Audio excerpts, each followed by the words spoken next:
Hello, everybody. How's it going? Welcome back to more FireRed versus LeafGreen.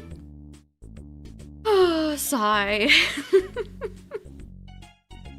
I am at 23,600 in FireRed for Nidoran. No shinies, no phases, just pure unluckiness. And then 4,600. We're starting to get a little high in LeafGreen. Could this be the only LeafGreen hunt that'll go over odds? Stay tuned and find out.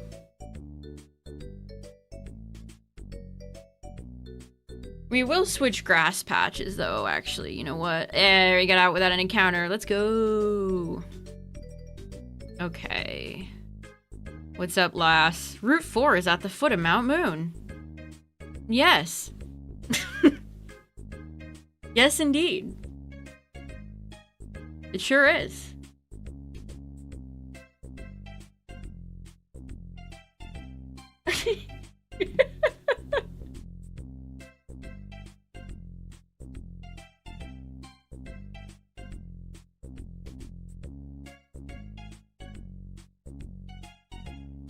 Oh, I got Magnadramon too. I just started on Agumon yesterday and I got Greymon. I'm like 5 levels away from Metal Greymon.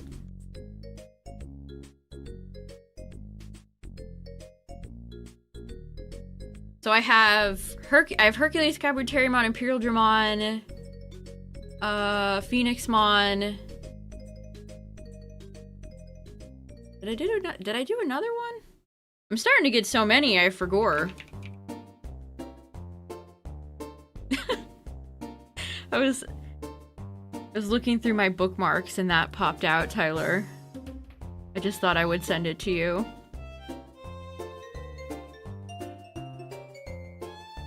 Yeah, we have a few interesting things of note to talk about, but yeah,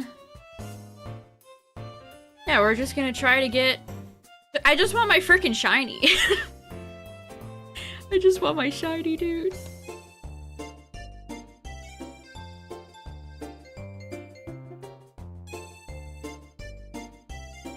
Your hologram thinks at level 13. I think I'm in the process of getting to level 22 and it's gonna take like 64 hours. Insane.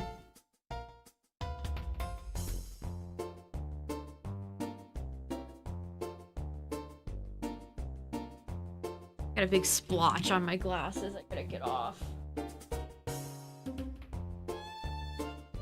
How far in the future is it gonna take for somebody to invent glasses that don't get dirty every 2 seconds? I would love that technology. That'd be swell.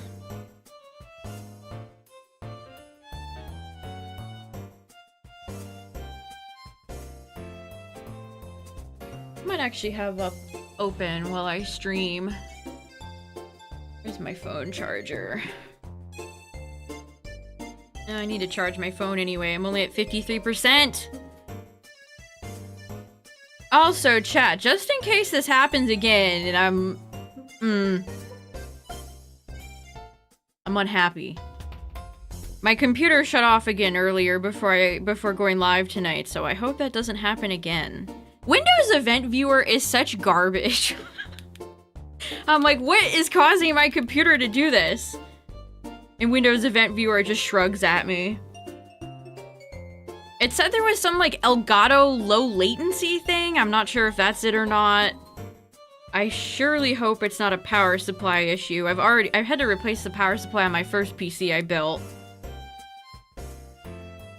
But we'll see, we'll see, we'll see. Yeah, Greymon's level 55 right now. Oh, thank God they have the ability for you to hide the chat. Good lord.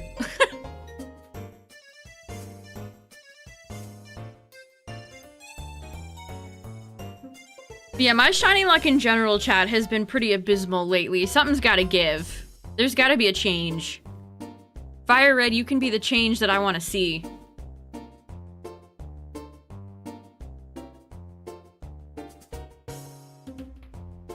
You can be the change. Oh, you got Oreo Puffs in stock. Let's go. Okay, I do have my damp Polyrath.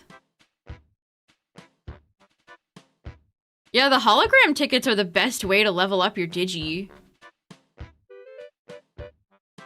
Also, speaking of mobile games, chat, I pulled the immersive rare Mega Rayquaza from the new Pocket set.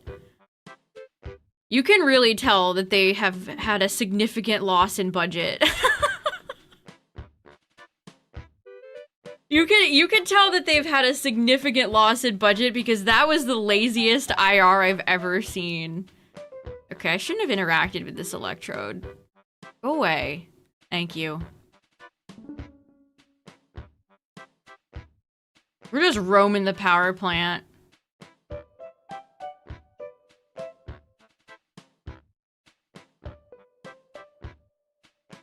What's up, everybody? How's it going?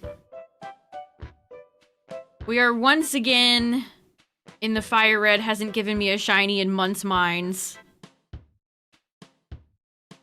And I'm not exaggerating, it has literally been months. Actual months. And no phases. I think it's funny, people come in here are like, so surely you phased, right? And it's like, no. No, actually, I've not. It's funny you say that. Because, no, I haven't. Yeah, it's August! Happy August, chat. Happy August. Good, let's get... Summer needs to be in the back view mirror. Get Summer away from me. Oh, speaking of which, I have to turn my fan on. You got a Nori and Agiumon? Nice. I actually managed to pull a second tie the other day. What is Agiumon and a Nori, are they better than like 2 ties? I don't even know. To Leon. Speaking of Leon, the Leon and Grace amiibos just came out. I feel like those amiibo are going to be really expensive in the future. Also, they give you a skin for both of them. Give you a skin, the same skin for the Requiem. I can't say the word Requiem. Requiem.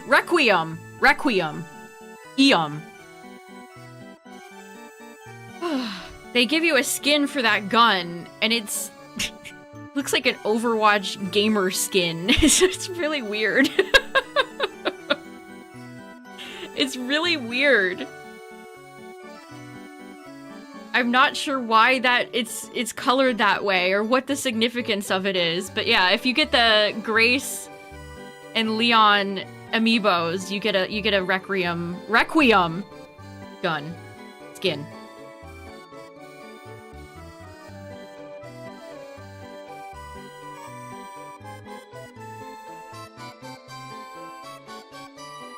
English is hard. Seriously. So we switch grass patches, chat, just like I said. Every time I can't get a shiny in the next stream, we'll switch grass patches.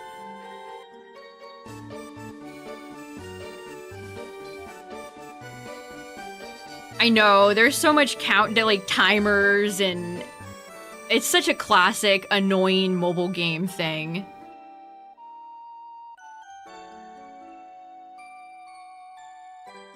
Oh, it doesn't look like it would be soft or plush.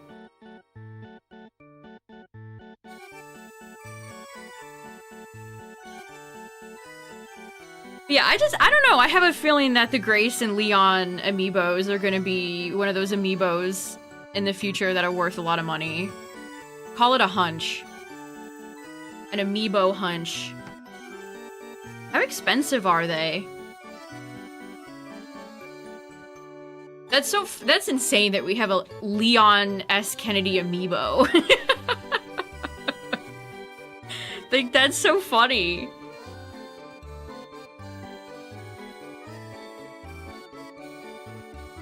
I'm glad amiibo are still going. I just wish they, weren't so expensive these days.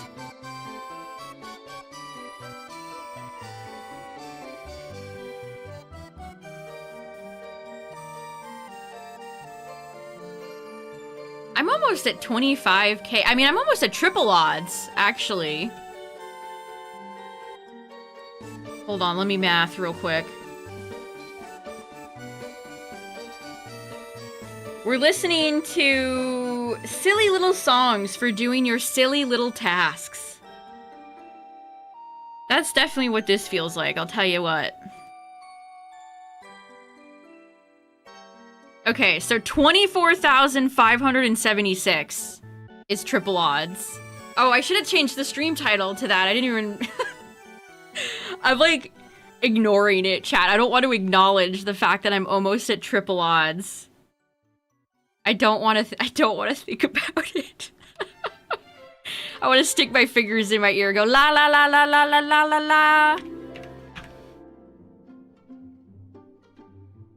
Oh, yo yo yo yo yo. Yo yo yo yo yo yo yo.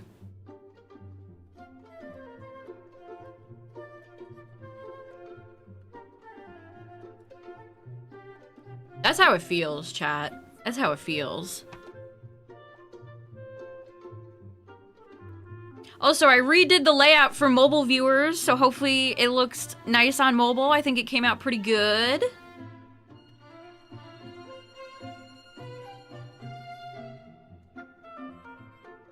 Yippee.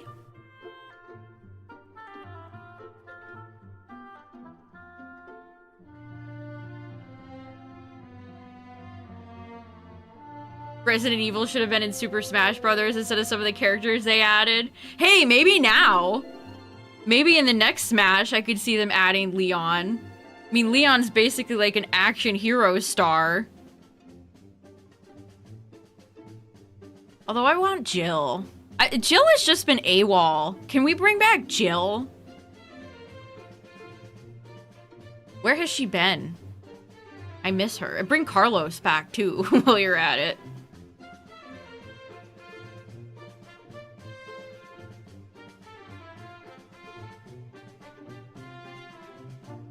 I think we'll definitely see Chris in the DLC. But I don't know if we'll bring back Jill.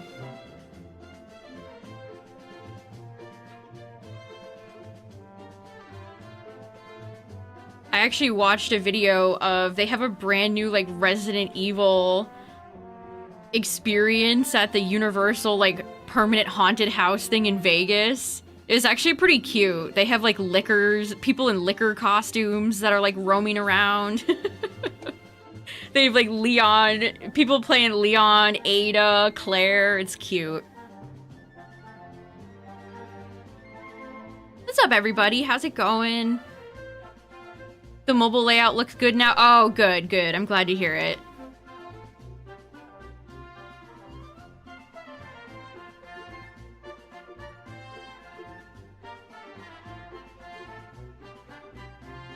It's nice to get some Resident Evil stuff over in the States, because usually it's all just like Japan or like Universal Japan. Salazar. I love a character named Salazar. You're never gonna name like a good guy Salazar. Like that's one of the most evil sounding names you could give a person.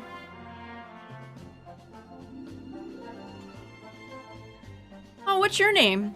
Salazar.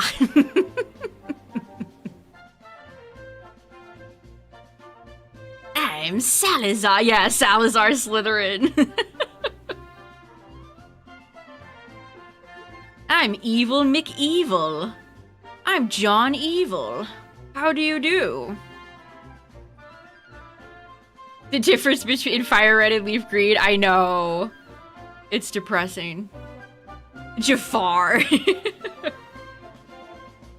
What's up, everybody? Happy August. How's it going?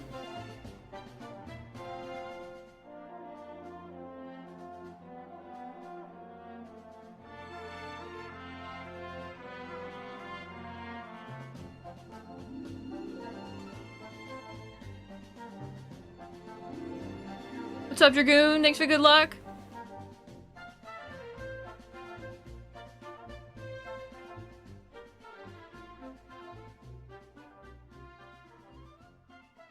I'd love to see a Pokemon, like a Pokemon trainer that just has like snake Pokemon. I wish they would do that more. Like, they're so committed to like same type. Like, oh, I just use electric Pokemon. I just use poison. I want more like unique themes for trainers. Cheer Khan. Nobody named Khan is a good guy either, apparently. That's an evil McEvil name. Yeah, absolutely, Galaxy. The problem with Black and White, though, is that a lot of the music gets copyright claimed on YouTube. It's very annoying. Oh, yeah, Lucy! I love Lucy. See, she's one of my faves. What's up, Jason? Yeah, Shao Kahn.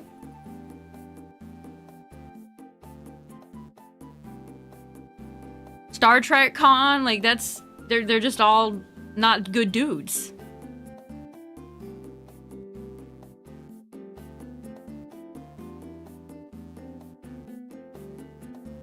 I love Lucy. I love Lucy.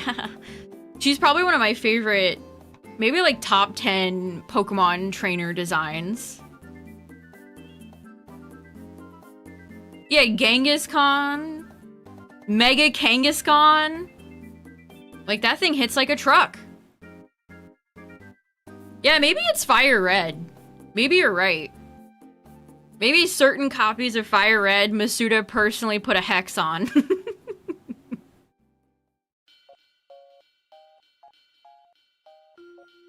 But yeah, there's an interesting thing that, again, whenever we're talking about stuff like this, just insane grain of salt. Let me find his Twitter.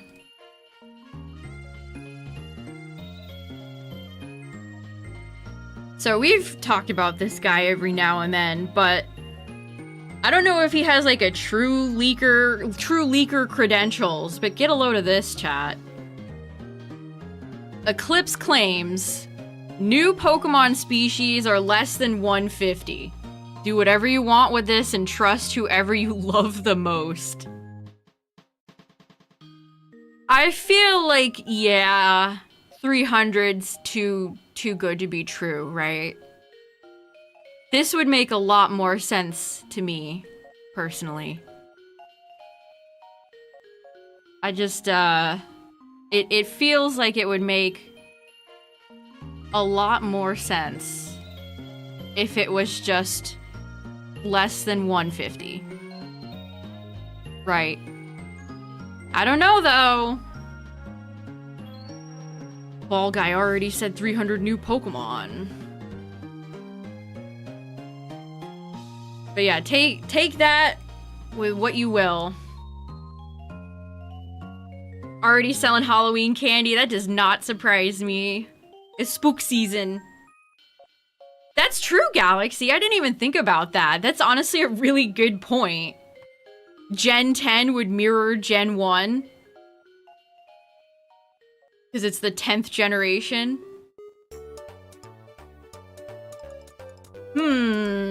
Interesting. Yeah, 150 seems way more plausible. I completely agree.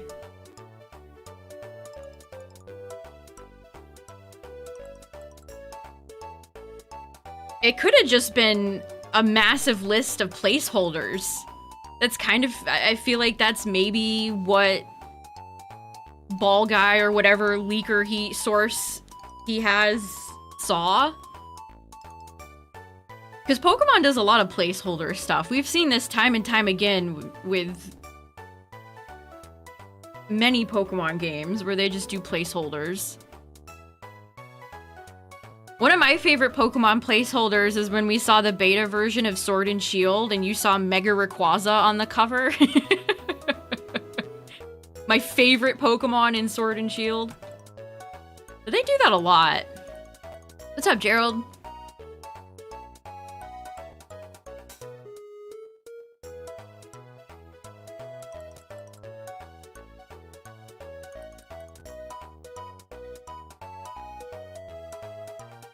Also, again, 300 is just an insane number. Like, that number would be so high, it would concern me for how well the Pokemon would even be implemented. Like, 150 just makes a lot more sense.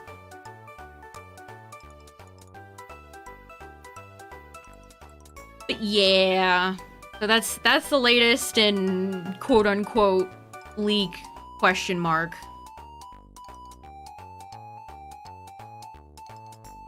Sword and Shield have the blandest box art of any mainline Pokemon game. Yeah. Yeah, I think you're right. I need them. I'm glad they're finally getting away from red. I mean, I say that as somebody who always picks the red version. It's just because they're 900 red Pokemon games. I'm free.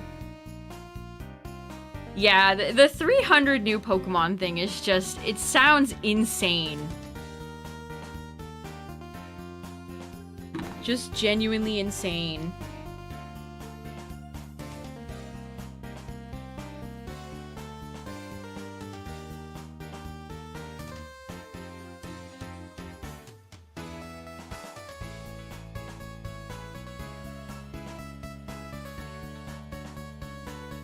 I guess we'll see though.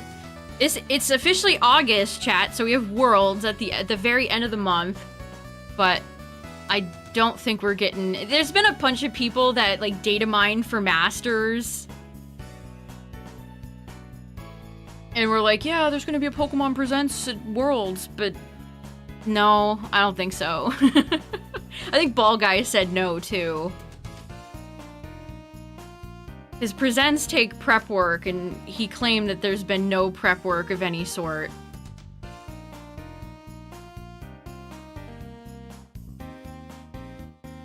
How's Tyler? He's in chat. Yeah, last Worlds, they gave us nothing. Here's what I think's gonna happen, chat. We'll get our usual, like, TCG. I think they'll show us TCG stuff for next year, because we still have a long ways to go until Winds and Waves. So they'll show us TCG stuff. They'll show us maybe like Pogo, because all these games are at Worlds. It's also going to be Unite's final Worlds. And then I think maybe we'll see like a Champions trailer. Here's the thing though, I don't know what they could add. What could they show us in Champions other than like a preview of the next regulation, or are they gonna have like a new game mode? Are they gonna... I don't know. I don't know what they could show us for Champs. New Megas would be insane.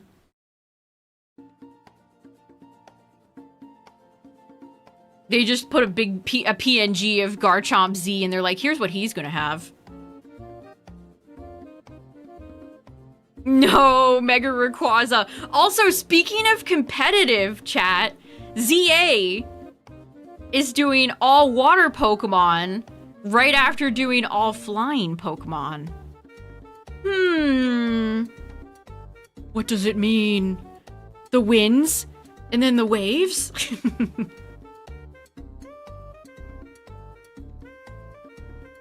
Ooh, I would love Little Cup. Little Cup I would pop off for. Being able to have other competitive modes and do like ranked for Little Cup would be so exciting. Mega Mantine, now we're talking.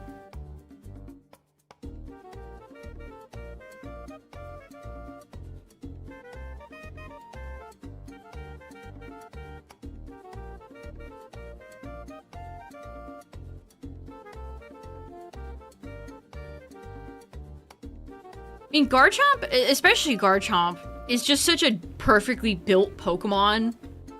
How do you improve upon perfection? They sure didn't know how to with original Mega Garchomp. Who's to say they're gonna learn their lesson again? Because they've made some truly atrocious new Megas. Stat-wise, competitive-wise. Like, I don't trust them. I don't trust them one bit. They could absolutely give it a dud ability, have it lay an egg. Mega Scrafty. I was thinking about Malamar. Malamar was the one who popped in my head. Oh, speaking of Lego Garchomp, chat. I got it. It came today. I think next week we'll do a stream where I try to put it together, I guess. I guess that's how I'll do it. It's a pretty big box. It's 831 pieces. Oh, I just realized the trophy has like little Cynthia hair danglies on it. Why'd they pick Umbreon? Well, I know Evolutions print money, but if it's kind of Cynthia themed, they should have done like Spiritomb. Togekiss. Dozens of new Megas last year, and we still don't even know most of their abilities yet. I know. And who knows when we'll learn like Mega Magearna or some of those Pokemon. They added it because it knew it would upset me. Hey, the 10 stream streak.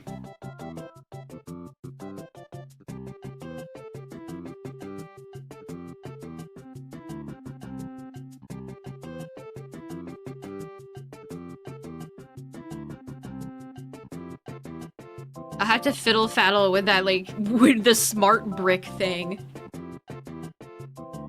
Smart play compatible. Whatever that means.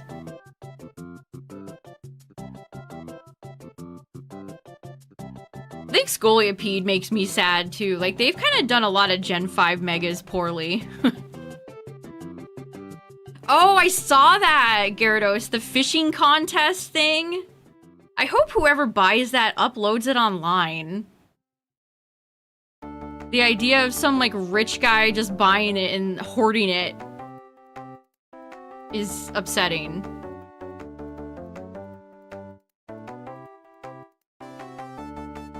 I did see that, though. Lost media!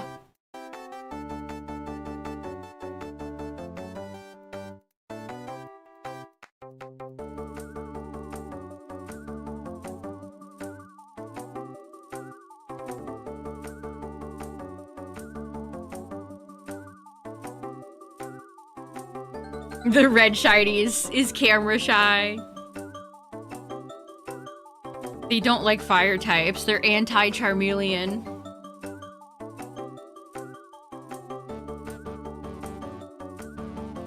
Cold day in hell before they let anyone fish again.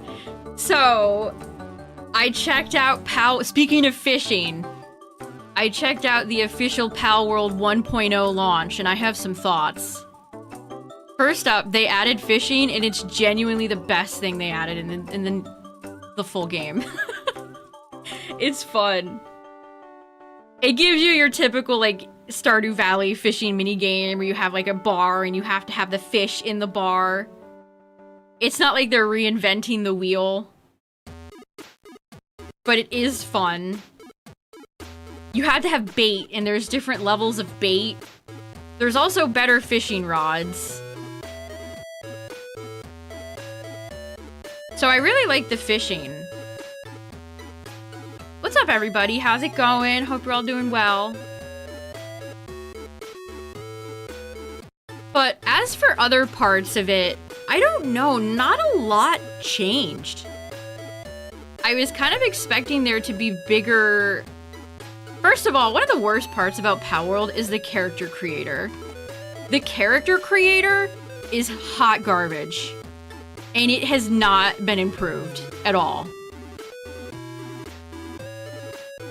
Which makes me sad. The character creator in Pal World is very bad. And they have not really improved it at all. So that was the first thing I noticed.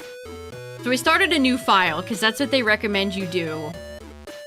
And they definitely have changed some things around. Some pals are in different places. There's a few changes to some of the core mechanics. I also think the game feels way too easy. It feels extremely easy. Like, I remember the first time Tyler and I went and fought Bootleg Marnie, aka Zoe and Grisbolt. And she destroyed us. This time we just walked in and just beat her in like 2 seconds. It's very easy. We actually got to the second tower with the Gardevoir Lilligant looking pal. Worse than the Champions character creator. Maybe? It's just because all the clothes in Champions are hideous. But you don't get many better options in Pal World, to be honest. What else? There's definitely a lot of new pals. There's one called Herbal that's very cute. There are some cute new pals. Herbal is like a plump... It's almost like a Pikachu clone. He's just like a plump... He's kind of like almost like a Molga, like a flying squirrel gerbil creature. He's very cute.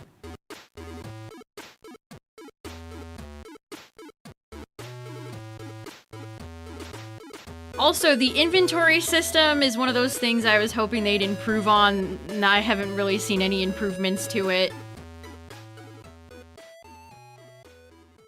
There's nothing I hate more than a game where you just get over-encumbered so easily.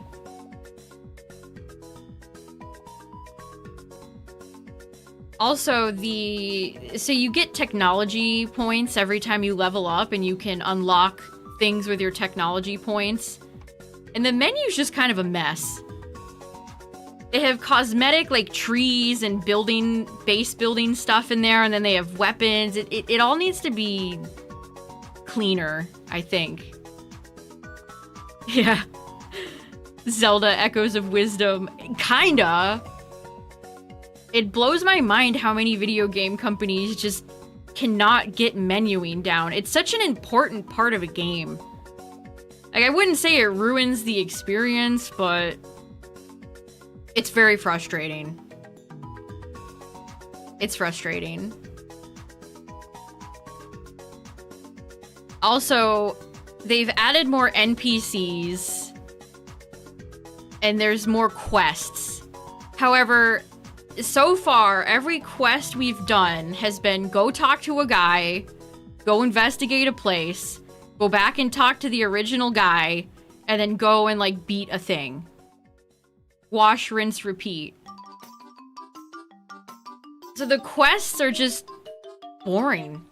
There's nothing interesting about them. Yeah, just fetch quests. Every single quest is just a fetch quest. That's another thing where it's like, you have this big open world and all you're doing are boring fetch quests? That's disappointing.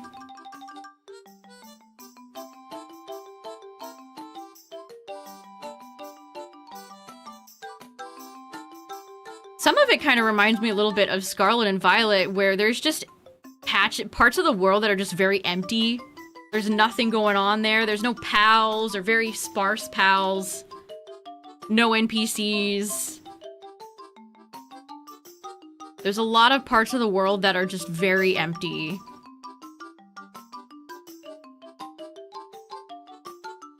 The weapon system is frustrating too. It's like you have a bunch of... Which this really... If I was a game designer, I would have a cool... How do you not have, like, super cool weapons? And unique swords and stuff? The kind of weapons you make in Pal World, I'll list them off for you. Bat. Bow. Spear. Metal spear. Like, that's boring as shit. How are you doing, like, real world boring, like, oh boy, a bat. Wow. How do you not want to do, like, cool, memorable fantasy weapons? Like, imagine if Cloud Strife just had, like, a little basic sword. Like, you gotta have some cooler shit. It's just so, I don't know, bland. It's just so bland. And it doesn't have to be.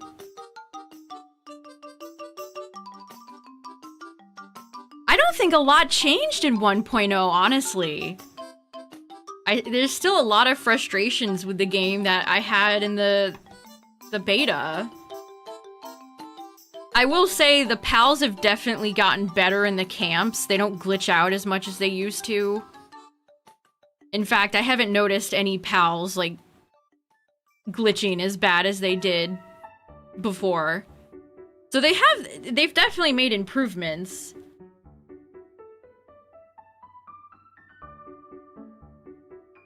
Also, they still have raids and stuff, but they're just so easy. What's up, Murray? Again, I'm shocked at how easy the game is. Like, we've had no struggles whatsoever. Yeah, Terraria is a great example of that. Terraria's got some really fun weapons and books and stuff like that. And they've done a crossover with Terraria. Like, Terraria has some really cool weapons.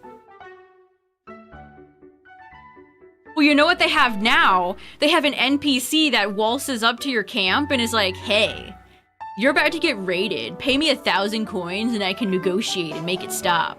But it's like, why would I pay you? Because they're so easy.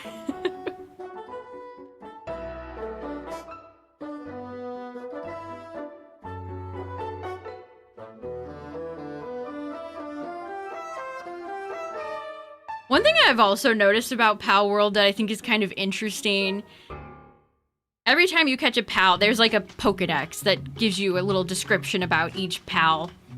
And there's a lot of pals that have very violent, like, mentions of suicide. There's one, it's kind of like Chimecho. It's called Hang You.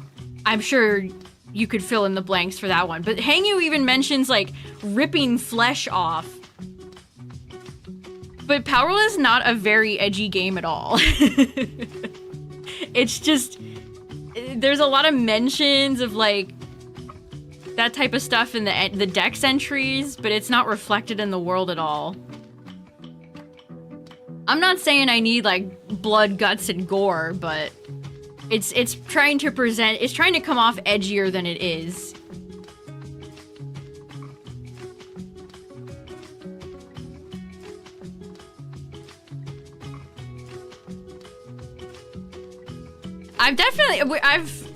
In my original run, I had, like, the rocket launcher and all those weapons, but even then, those are just, like, kind of, like, Call of Duty-ass guns. Nothing I haven't seen in a video game before. Yeah, tonal inconsistency. It's like, oh, Hang You can rip the flesh right off of people. It's like, okay, let's see it. Let's see it. Like, it's still very cartoony and goofy.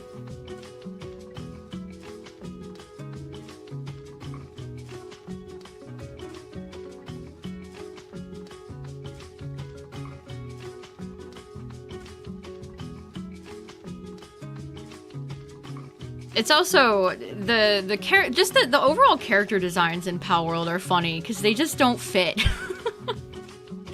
You have these super, like, anime designs that, I don't know, they just don't feel like... Some of the character designs even remind me of, like, Dragon Quest. Kind of inconsistent character designs. You have, like, bland fisherman NPC, and then you have kawaii anime woman. It's just, like, again, a tonal inconsistency.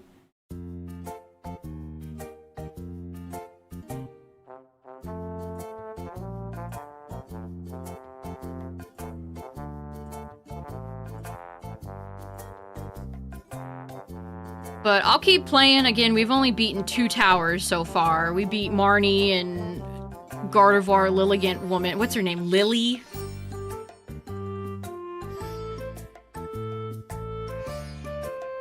They put out a lot of notes and stuff that you can pick up, but you have to go out of your way into your inventory to read them, and I have to wonder how many people are doing that. I actually think the game might benefit from voice acting, if we're being real.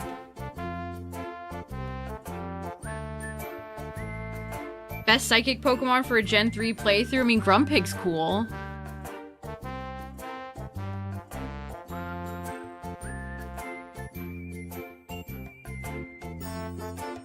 There's a plasma rifle.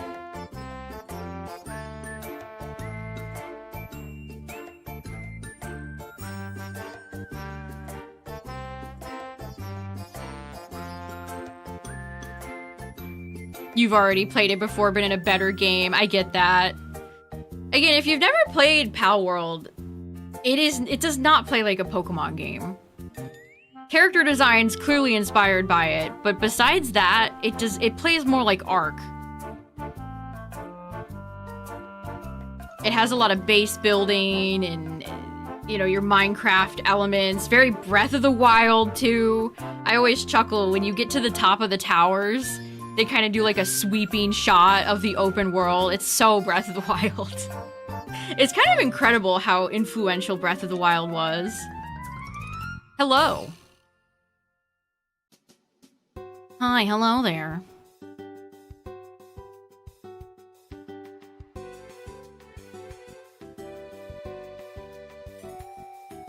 Like, if you had told me when Breath of the Wild came out that it was going to be one of the most influential games in a very long time, I would have been like, huh.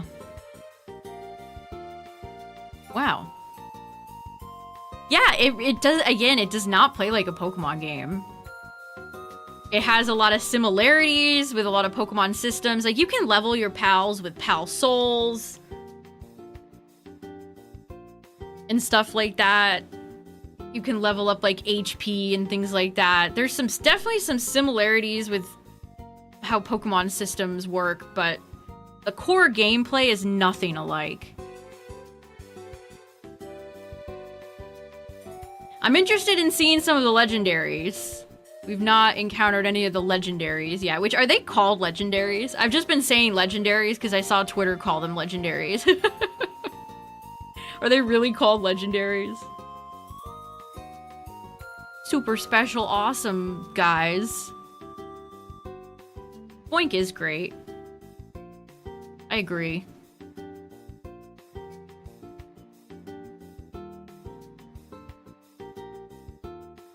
One thing I like is that they have a little, like, pal thing that you can make, and certain pals have costumes.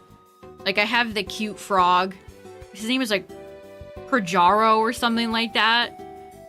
And he has, like, a little witch costume. And, like, a Kirby Star wand. It's quite cute.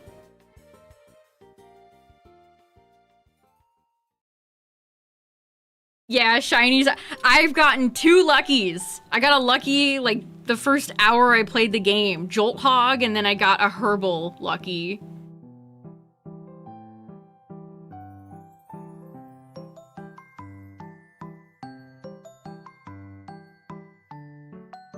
Chillet has a ton of skins, Relaxosaurus. So some of their, like, key pals, your, like, Charizard equivalent, they have costumes. All the shinies I have are above each game. LeafGreen is smoking FireRed, unfortunately. I actually looked up when Pal World went into development. Apparently it's 2021. Scarlet Violet came out in 2022. It's funny you mentioned that, because I literally looked that up. I'm like, I wonder when this game went into development.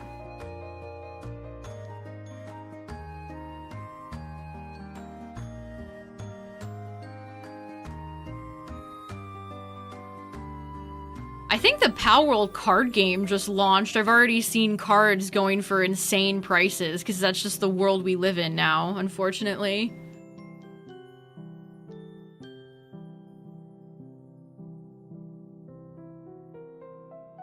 The store-bought cookie dough, nice. Seriously, chat, just make a trading card game. You'll be a millionaire overnight. It's free money. It's free real estate. Just make a trading card game. Cha-ching! None of the cards are balanced? Really? That's hilarious.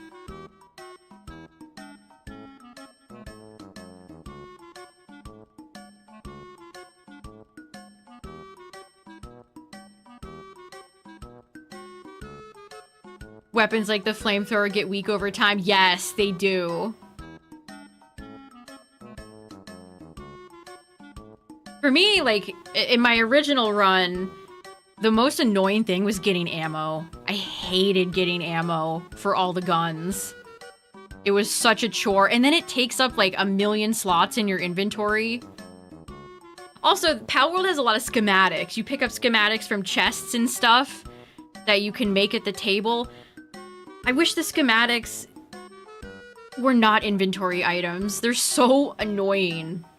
I just have like an entire chest full of schematics.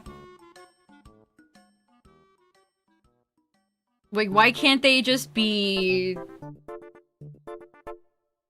I don't know, just in a separate tab or have like a separate schematic area?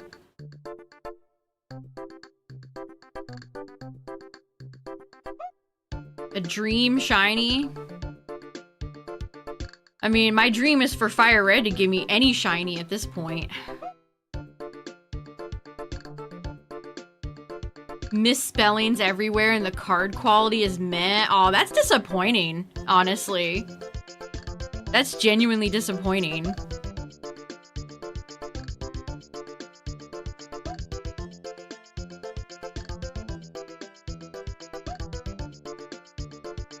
A food TCG. Dude, I pulled the rare ice cream. What's up, Sobble?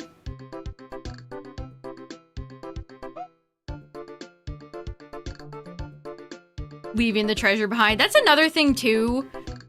The treasure chests all just have the same variations of items. Like, very rarely you can get a cool, like, schematic. But it's like, okay, I got some money, some pal spheres, and, I don't know, some arrows. Like, there's chests littered all over the place, but then you quickly kind of just... I don't know, there's nothing in them. They're not worth it.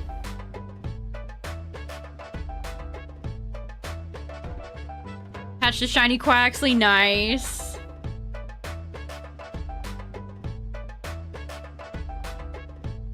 You know, I bet they did rush the card game.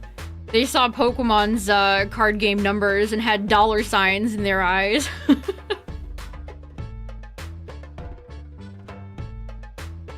Speaking of trading cards, I saw somebody get a Gengar EX graded, and there was straight up just like a giant hair in the slab from PSA. That's insane. Somebody replied to it, made me laugh. The slab guys are so obnoxious, they'll probably be like, it's a limited edition rare hair slab. One of a kind. A PSA graded hair. Ooh. I think last year I saw somebody graded a Yu-Gi-Oh card from PSA and there were like crumbs in the slab. Wow, thanks for the bonus crumbs. You can DNA identify whoever graded the slab.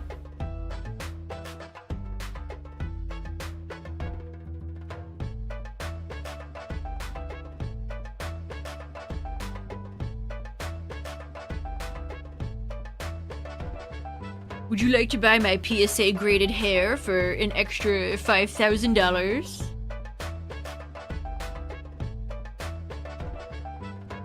Yeah, PSA is getting sued right now.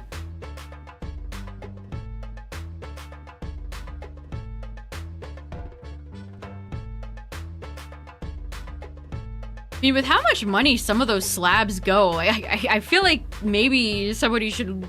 They should definitely be looking into them. Imagine if you have a buddy that's a PSA grader, like one of those graders.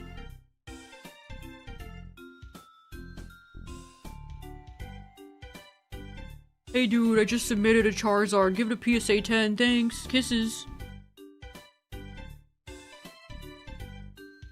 Yeah, this just happened, chat. PSA has been hit by a proposed class action lawsuit.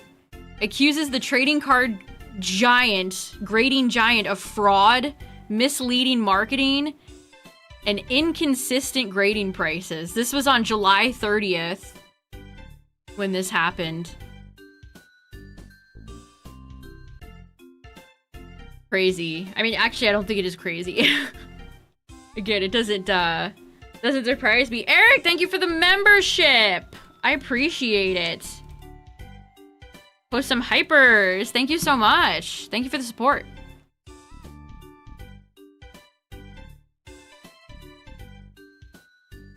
They had it coming.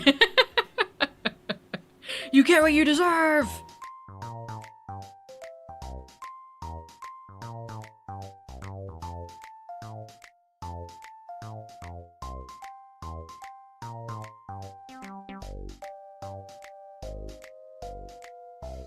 They're probably all doing it. It's not just PSA. Beckett and Tag, and I think there's even Japan has their own grading service now.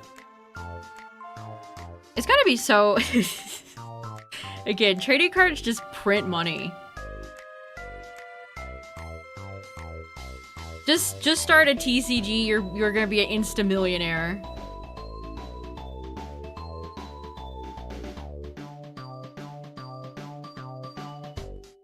The new Rayquaza card. It's a nice looking card. Soda TCG. I pulled the rare, ultra rare Crystal Pepsi. No way.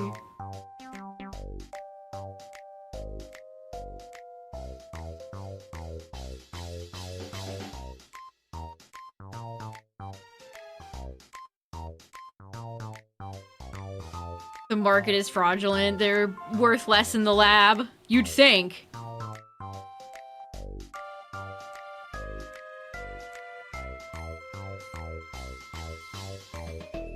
I think Tag has the nicest slabs.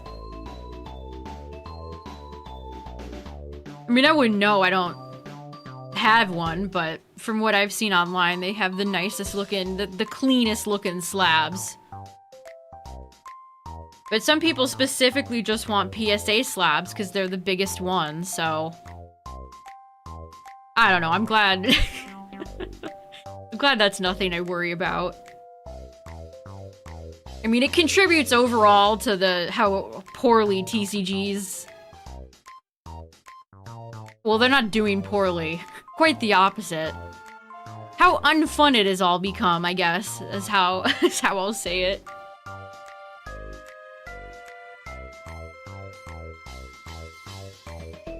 I've seen a lot of discussion about how PSA grades stuff. I saw, was it Curtis Connor?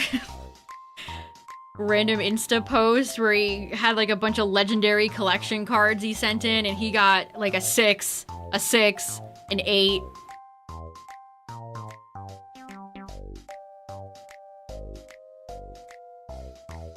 Makes sense that so many of those types of guys are into PSA grading stuff, because it's like a gamble in within itself. What's up, Cryogenic? It has, Dragoon, it really has. Are they pausing grades? I didn't see that. They want to keep that money train going.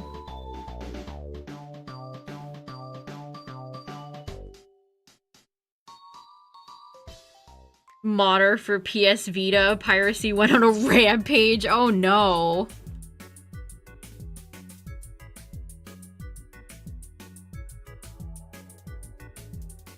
Didn't Logan Paul's, like, Koro Pikachu, like, stick to the magazine or something, and it wasn't...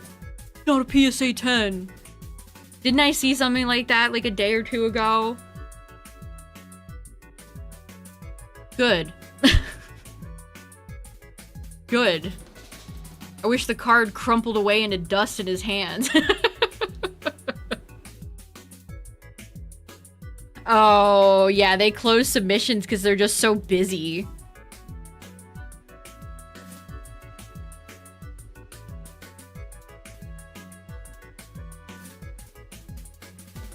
Between a 6 and a 10. Occasionally I get videos of, like, card restoration has gotten very popular, where you put a damaged card in, like, a little humidifier, you get it a little bit moist, and then you put it in, like, a press, and you work out all the crinkles and creases, and give it a little shine, a little sparkle. And I saw somebody do this the other day for Blaine's Arcanine, and all the comments were accusing the guy of swapping the card out. I've never seen such paranoia before. And what's crazy is that I don't think they're right. You can see the card at the end has the exact swirl pattern as the one at the beginning.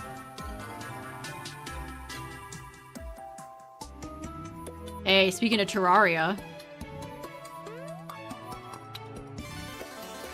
I can't see why not. Like, some of those guys do a genuinely, like, incredible job. I have some cards where it's like... Can you get the creases out of this? There's, like, a polish that they use to really polish the holographic on the card. Honestly, just pro tip in general, if you ever submit to any of the trading card graders, clean the cards up. Because they will absolutely ding you for dirt and specks and stuff.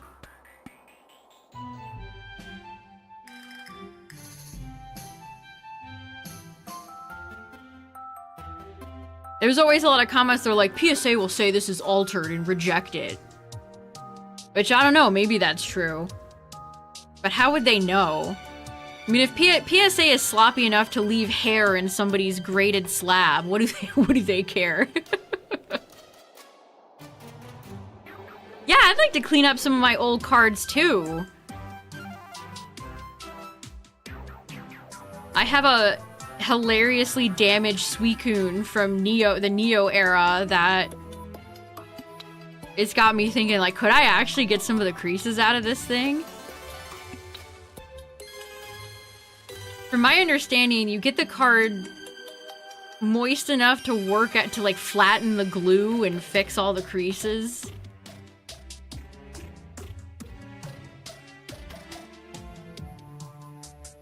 Because unfortunately, some of my original cards are in rough shape. I mean, I was a kid, you know. I didn't exactly... And my cards are probably in better shape than other kids. What did I know?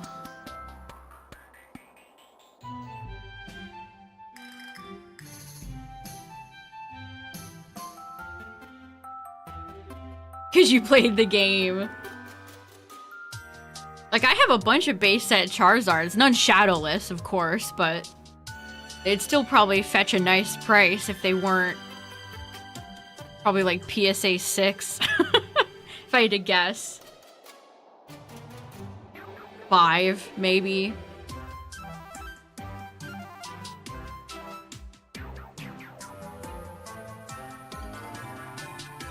FireRed is still holding out on me, playing in my face.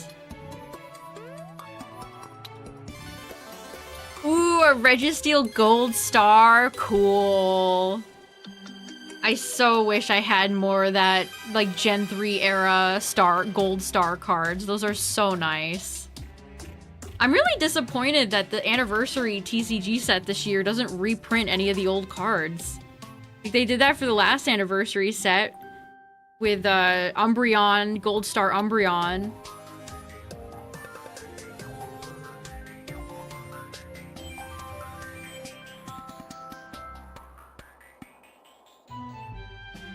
Oh, you pulled a Shadowless Zard. That's so sick.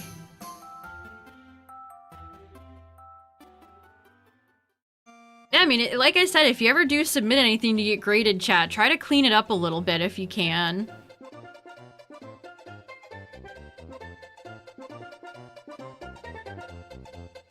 You might end up getting a better grade.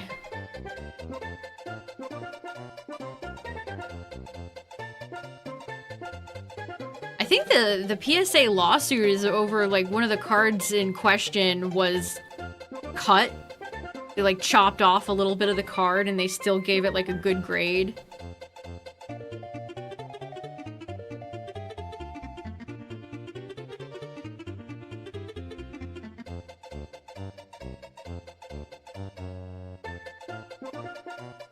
Which, that's super bold. Imagine chopping one of the cards. Cutting a super valuable card just to... Probably to get rid of some edge wear, if I would have to guess.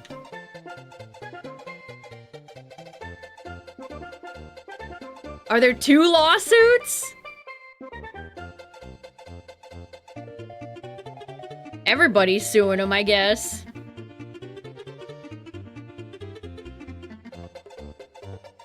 You get a lawsuit, and you get a lawsuit.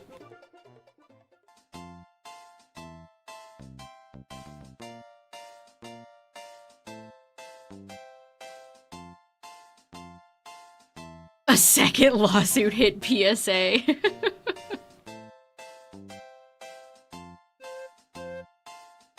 I have a gold star, probably my most valuable Pokemon card I have is my gold star Pikachu. Which I have considered grading, but it's such a gamble. Like, what if it comes back and it's like a 7?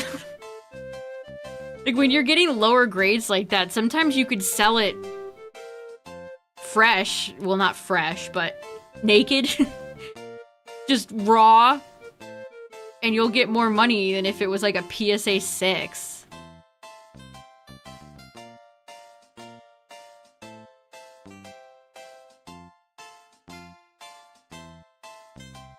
And then what if you do, like, I don't even know the process for selling like a card that's worth thousands of dollars. Like, I wouldn't want to sell it on eBay, because then they'd take a good chunk of that profit. Yeah, what if it gets damaged during shipping? What if somebody, and I've seen this happen, what if one of the packaging guys just steals it? Like, theft for that type of stuff right now is rampant.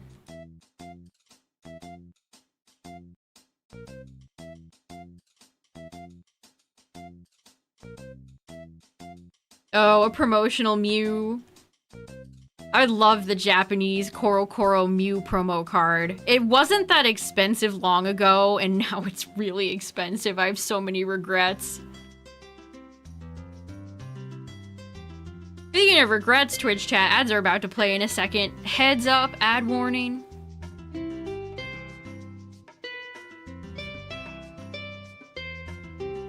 Yeah, I trust the post office, USPS, more than I trust UPS or FedEx, that's for sure.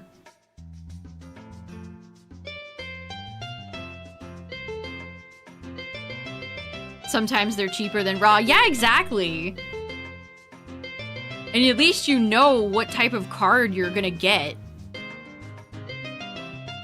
What's up, Cam?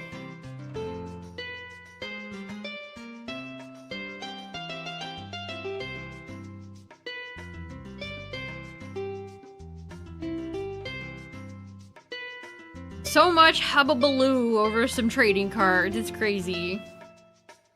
Good night, Cacturn. Have a good one.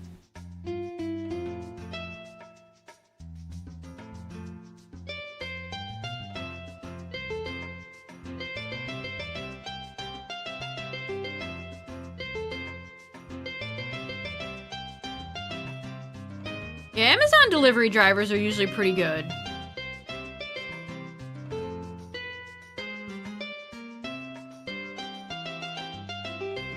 I've had maybe like 3 instances over many years where they've delivered it to the wrong house. But besides that, yeah, they're pretty good.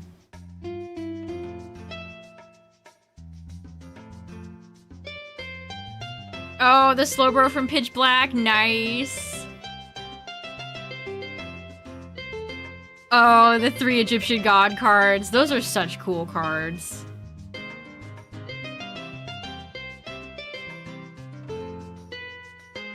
I know, it's brought out so much ugliness in people, it's sad.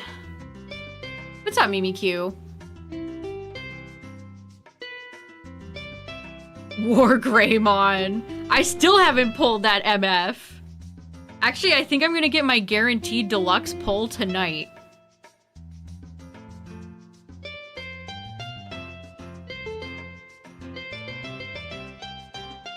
be marked as delivered and then returned to the warehouse. Oh no. I have ordered a few trading cards before where people just like throw them in an envelope. I'll never forget this. I bought a, it was like the Secret Volcanion from maybe Steam Siege, which is actually a pretty sick card. And this was on eBay and I paid for it and it showed up completely bare in just a bubble mailer. Thankfully, it was okay. But then I guess like the seller had some sort of like problem. And so they never ended up charging me for the card. I mean, it was like 15 bucks maybe. It wasn't like it was a lot of money. This was a few years ago. But yeah, I don't know what happened there. Rip that guy, I guess. They never contacted me or anything like that.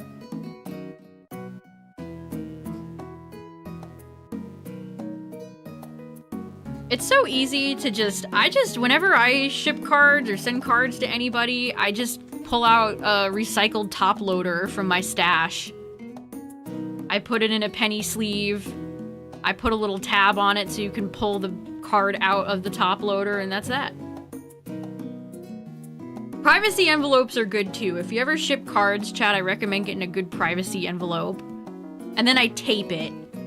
I do one piece of tape over the envelope flap, just in case anybody gets any funny ideas.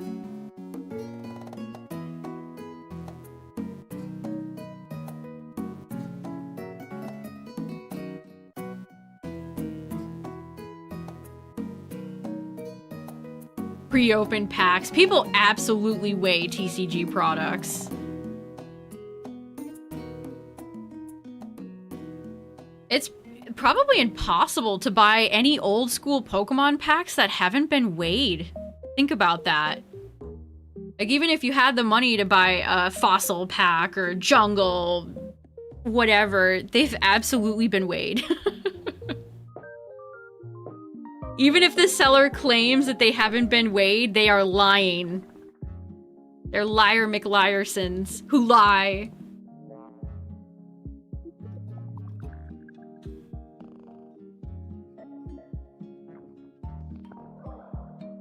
Yeah, guys, buy my pack. It totally hasn't been weighed. Wink.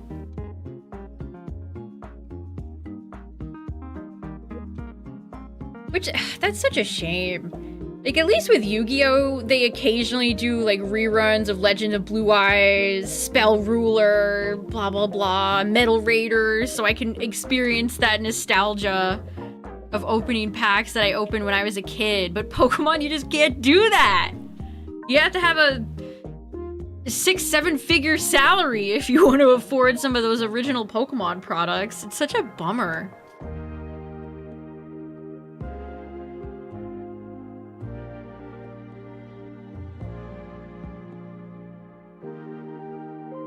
And it didn't used to be like this. Like, classic Pokemon products did fetch a pretty penny before all this scalper business started happening in the 2020s. But not, maybe like 2015. One of the coolest things I bought from eBay back in the day was I bought 4 sealed packs of Japanese Jungle. And it was so fun. It was such a cool experience. I pulled a hollow Victory Bell and Electrode. Not to mention the Japanese Jungle pack art. Incredible. I'd never be able to get away with that now unless I paid like hundreds of dollars.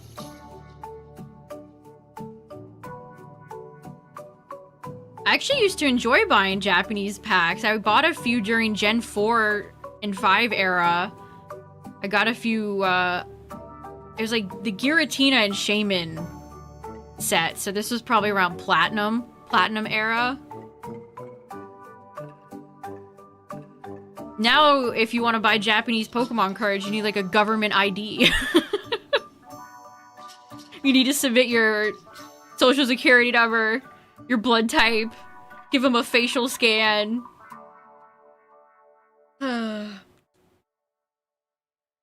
Ooh, Foil Scyther and Mr. Mime. Jungle is such a good set.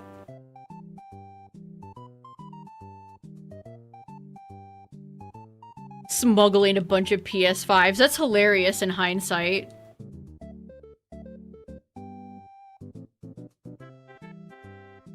Yeah, you're probably right. Prismatic Evolution... Because they have God Packs now. And God Packs are gonna weigh a few more than your standard packs, because there's more holo on them.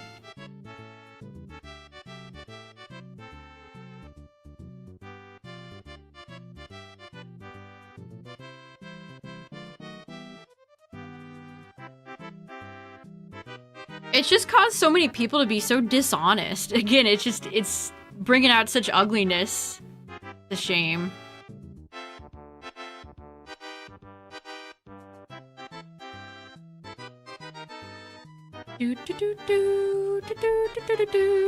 Listen, FireRed, that was a lot of negativity. How about something positive? Give me a shiny. Please. I'm approaching triple odds, chat. 24,576 is triple odds. I'm so scared.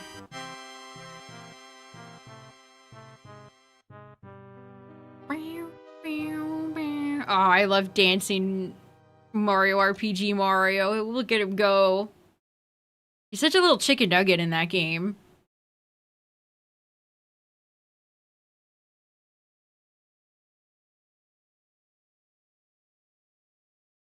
Did we ever find out the sales numbers for Mario RPG remake, remaster, whatever it was?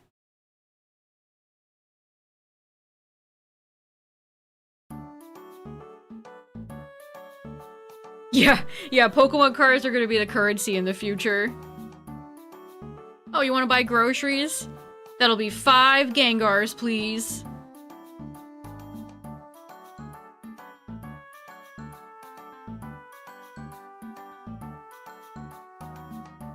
Oh, used to throw in a Japanese pack of Pokemon cards as a bonus for what you purchased? That's awesome. Sellers that do that are the real MVPs. I love a good bonus goodie from a seller.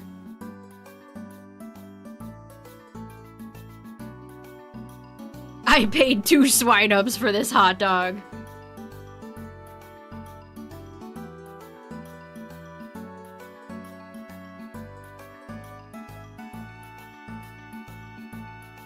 It struggled to get to 1 million units. That's crazy to me. Think of how many people online were like, Geno for Smash, Geno for Smash. And then they didn't show up. They didn't show up for the remake, so now Geno's never gonna be in Smash. You've seen some food trucks accept Pokemon cards as payment? That's crazy. I'll buy it at a high price.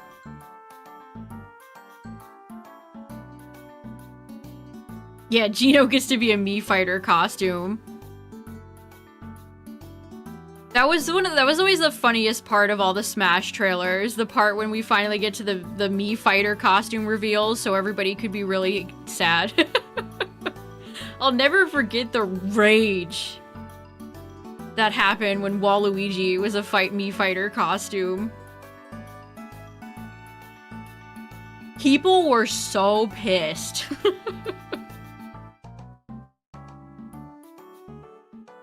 Waluigi stands were going apeshit.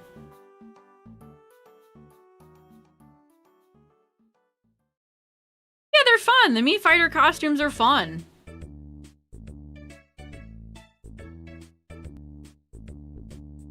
Yeah, the assist. Oh, was it the assist trophy? Was he also a Mii Fighter costume? I could have sworn it was both. Either way, Waluigi stands were not having it. Yeah, I always think of the Sans one. You hear those first few doo-doo-doo-doo of Megalovania and you're like, huh? I think I think I have a reaction to that on my YouTube channel somewhere. I think I went, Sans?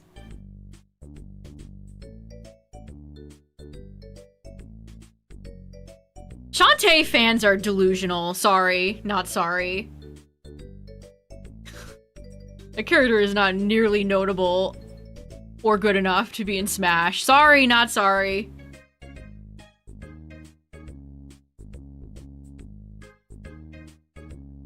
Oh, my bitrate's dropping, chat. Hold on. Wait. I'm dropping frames. Hold, please.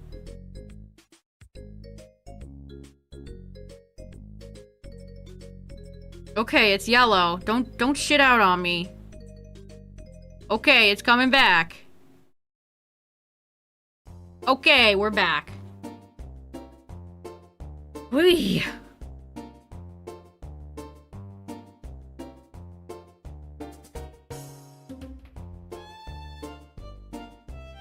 Okay, it should be back. It just had a kerfuffle. Whoa, that was my internet. Look, it showed or was that somebody getting online just now, or was that me getting back online? Huh. The Shantae fans got her. They sure do.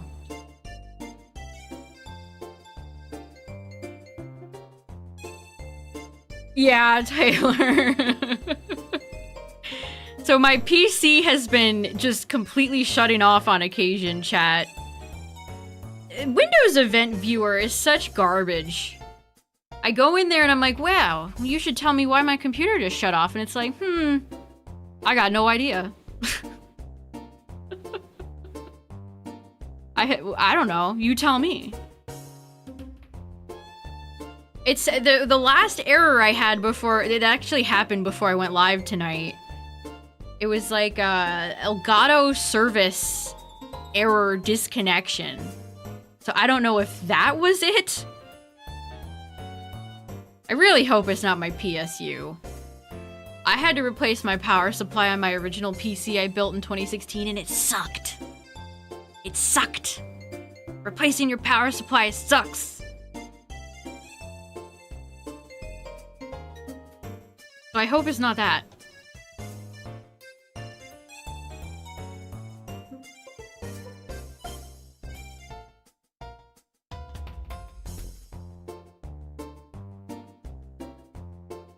Yeah, it could be something with Windows 11. Windows 11 is always doing something. It's always doing something in the background to make your computer experience miserable. Frickin' Microsoft.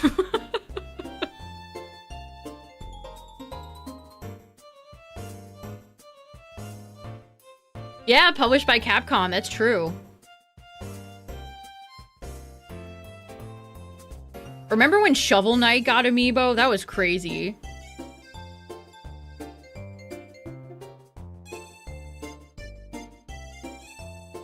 What's like a popular indie game that a character could be in a Smash game for the next Smash?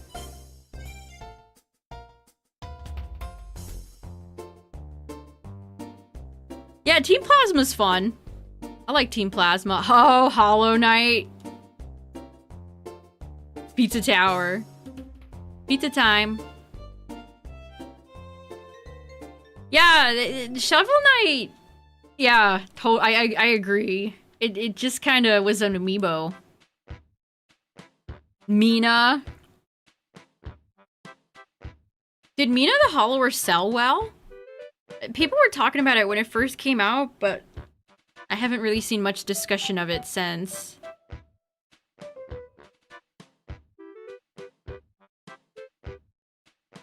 What's the Pizza Tower guy's name? Peppino?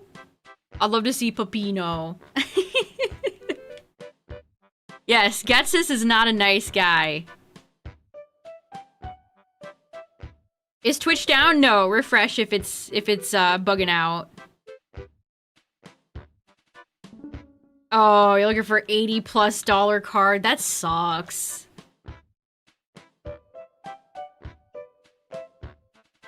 I fricked up. One of the Golden Go cards I've had my eye on for a while from, what was it, Paldean Fates? It's like 50 bucks now, and I've made a terrible mistake. I should have bought it when it was like $20. I fricked up. I goofed. I goofed real bad. Don't hesitate, chat, if you want a specific card, especially with this market. Hey, the 7-stream streak.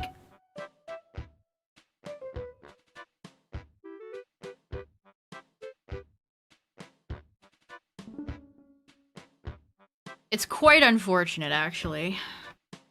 Actually, a lot of Golden Go cards are expensive. The one with the blue background where he's surfing, that card is also expensive.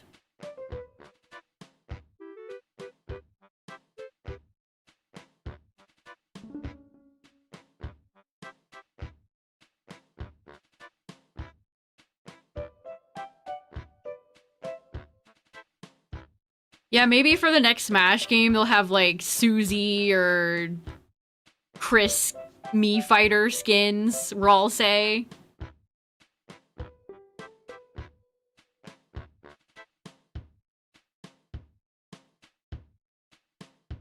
Wow, that's so ass. My stream went down enough for Twitch to be like, oh, it's time to play ads again. Frick.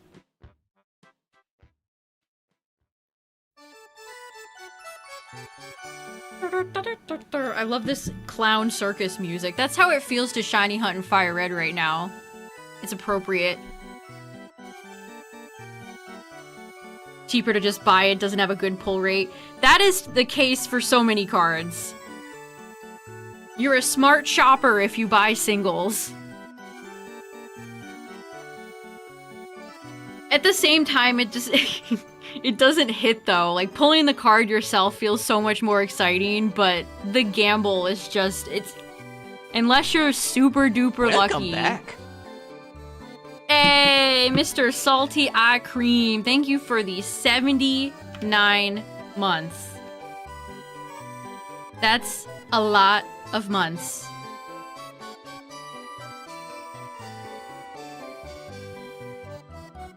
Hold on, the Siri bot pinned message overlays my emote panel on OBS.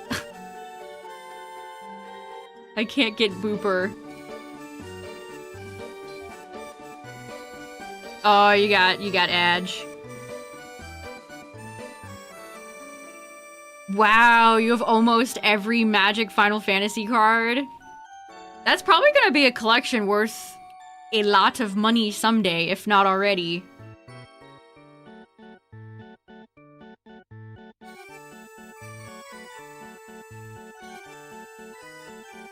Yeah, the Final Fantasy set seems to be their most successful crossover set from what I've observed.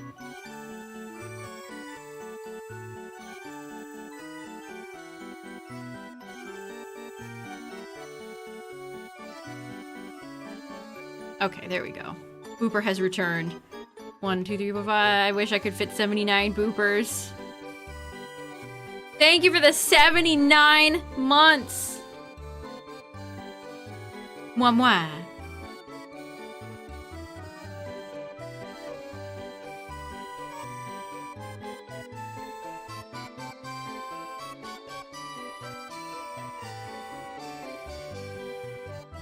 Oh yeah, speaking of Twitch stuff, so you know how Stream Elements basically went kaput a few months ago?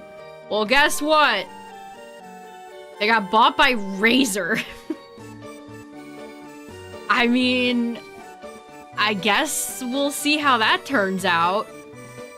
I was not expecting Razer, of all companies, to gobble up Stream Elements, but well, we'll see. We'll see. Still hunting for the Pokemon trainer cards. Some of those trainer cards are insanely expensive. I remember, what's her name? Miriam? The purple-haired woman from the nurse from Scarlet Violet. I remember when that set first came out. That card was going for like 70 bucks. I think it's since dropped. I don't think it's worth that much anymore.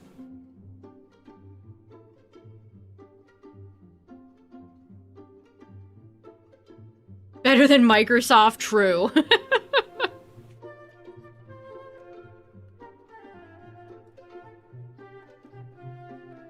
Still haven't sent the codes. I had to, so they didn't pay out my sponsorship money, so I actually had to submit a ticket.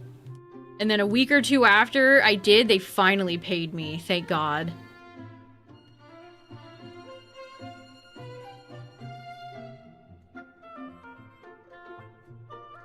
So I suggest submitting a ticket. Which it sucks that you have to do that. You basically have to be like, hey, fix my shit. How would I rate all the villains' plans in Pokemon and why is Rose the worst? You're not wrong.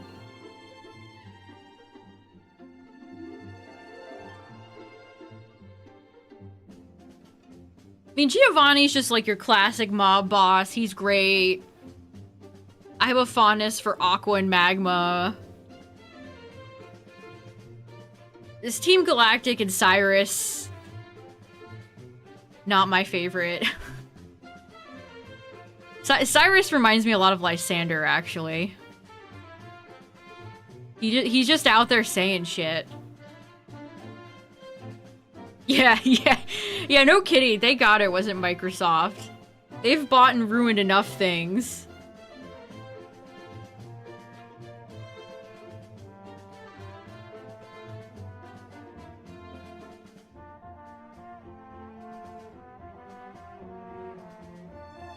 You think Getsis could be... a lot of people probably think Getsis is the best Pokemon villain. I mean, he's not exactly like a deep layered character, he's just kind of evil for the love of the game, but that's kind of refreshing. He's just evil and he wants power. Lysander and Rose would be at the bottom of your list, yeah. Again, I'm very, very interested to see what type of team we're gonna have in Gen 10.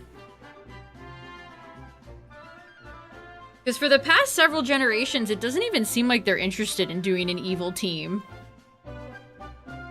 Like, Team Star and Team Yell are not your classic evil team. I'll say that.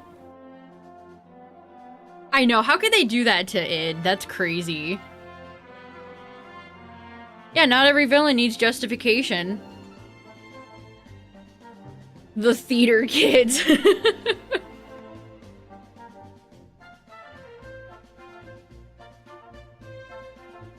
Yeah, Team Skull too, but listen, Guzma's like one of my favorite. I was talking at the beginning of the stream that Lucy would probably be in my top 10 favorite designs. Guzma would be in there too. I love Guzma. And he actually does have a little bit to him.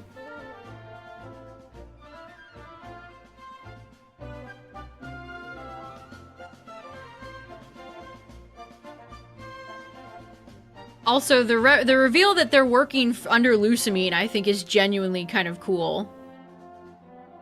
Like, they're just cronies. They're just Lucamine's cronies.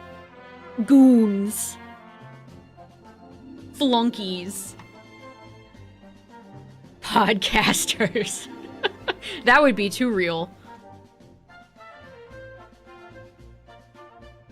I like Lucamine. At least Sun and Moon Lucamine.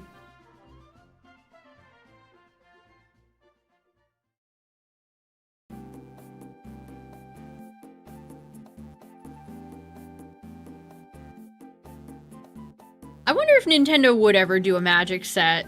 They've never done Funko Pops. So Nintendo does say no. They do say no to companies.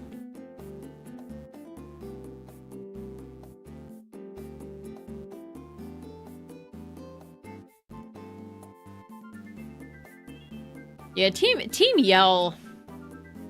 I feel like Team Yell, it's a stretch to even call them a team. It's just the same male and female grunt. And they don't, like, really do anything. There are Pokemon Funkos, yes, but no Mario and no Luigi. No Square Kirby, even though that would be really funny.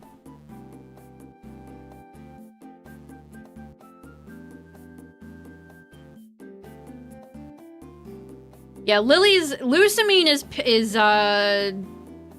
her ultimate goal is to get Bean Dad back. Her husband fell into like a wormhole and disappeared, and it kind of made her go insane. Oh, that's true. We did see the Hasbro Zelda figures.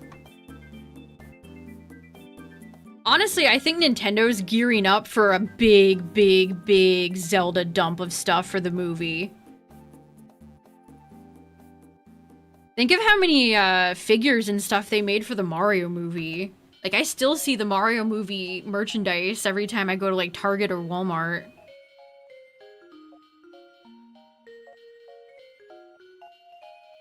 They also had a ton of promotional, like, food and crossovers and stuff for Mario Galaxy's movie. There was, like, it wasn't Olipop. Poppy? It was one of those trendy, healthy, sparkling water soda things.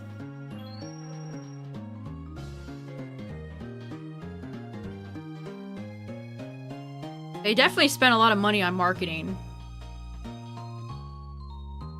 You think they like having total control? Absolutely.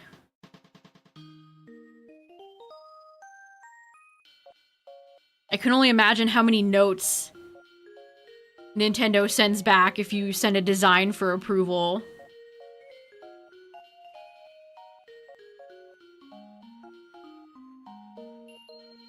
Haven't seen the other two universes yet. Have there been any, like, leaks or hints as to what they could be doing? I've never tried Poppy. Has a bad aftertaste. I've tried Olipop and it was just, like, okay. Overpriced for the kind of mid-flavor. I don't need to drink beverages with, like, pre-probiotics.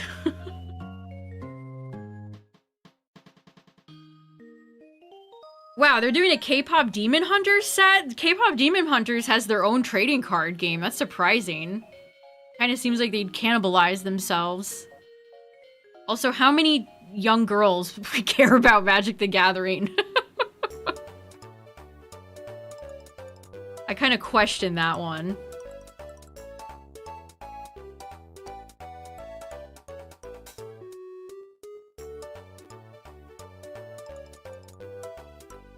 If Disney wasn't doing Lorcana, I feel like there'd be more Disney sets.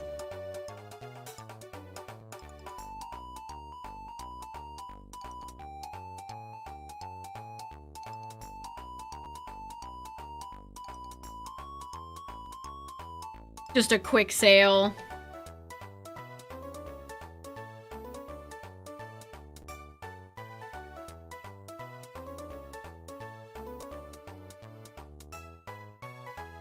Who I think the best professor is?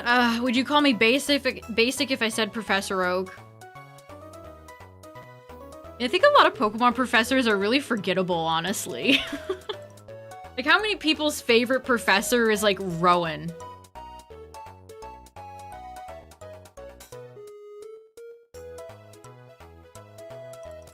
Yeah, I like Birch. I like Professor Elm, too. I think Professor Elm is fun because he's like a young guy. You know, they saw Professor Oak's this like older veteran. So now we're gonna have this kind of young, awkward new guy, just graduated college. Kukui, Juniper, yes, both of them I like. Kukui's in Sun and Moon, when you fight Kukui at the top of the peak, the summit, that's one of the best battles the franchise has. Which I don't see, even like the biggest Sun and Moon stans don't ever talk about that one. It confuses me. Like that music is, it's so good. And it feels poetic because you're fighting the professor. It almost feels like a callback to the cut Professor Oak fight from Gen 1. Something something poetry, something something it rhymes. Mabel. Kukui's the best one. He feels like one of the most real professors. Like, he has a wife that's interested in the same stuff he is. He's got a cool dad vibe. I'm noticing nobody said Professor Magnolia. Nobody said Professor Magnolia.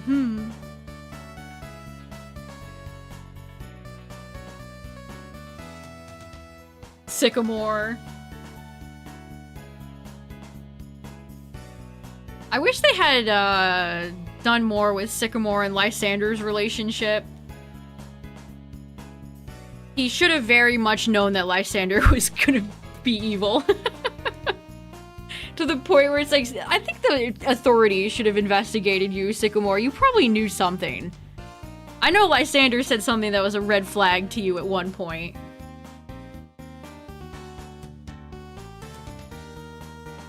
What's up, everybody? How's it going? If you're just joining, I am almost at 24K in FireRed. We are fast approaching triple odds. I cry.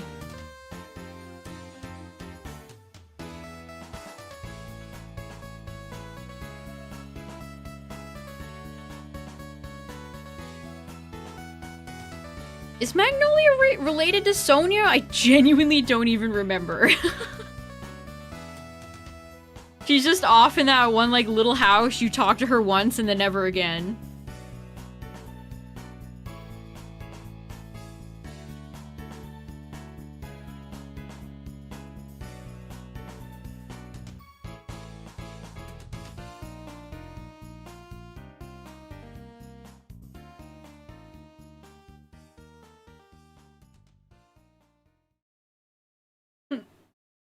Oh, I'm building just a giant laser death machine using the power of a legendary Pokemon. Oh, Lysander, what a silly goose you are. What a joker. What a little jokester. Yeah, is that her grandma? I don't remember. Blastoise water spout. Just wait till Kyogre's in the game.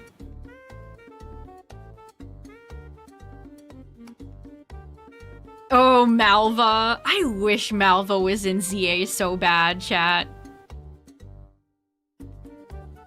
She might also be kind of in my top tier Pokemon trainer design lists. I love a character with cool glasses. I'm simple. I'm a simple booper. You have some cool shades. I'm invested. I'm interested. They are related. Right, right.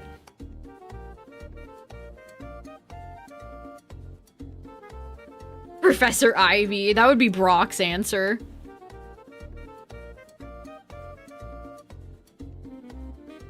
I mean, she's kind of a baddie too. I get what Brock sees. I understand you, brother. Tucker. Tucker is such a funny design. They have some very funny designs in Gen 3.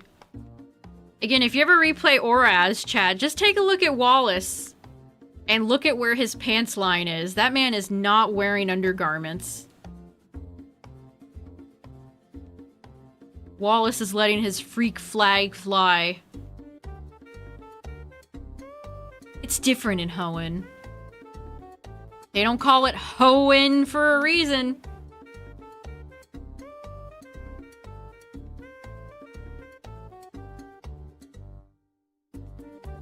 My favorite champion is Lance. I love when Lance has his Dragonite Hyper Beam and a guy in the face. He was so real for that. I like Iris too.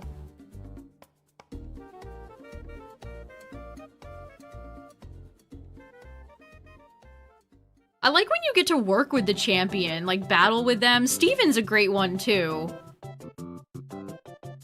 It just adds so much when you get to fight alongside the champion and get like a little sneak peek of their Pokemon. Like, that's cool.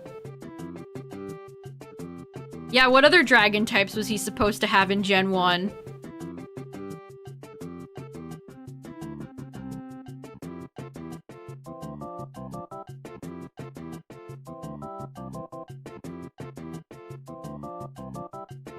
would Steven have? Maybe it's like Kyogre's accent in Pokopia.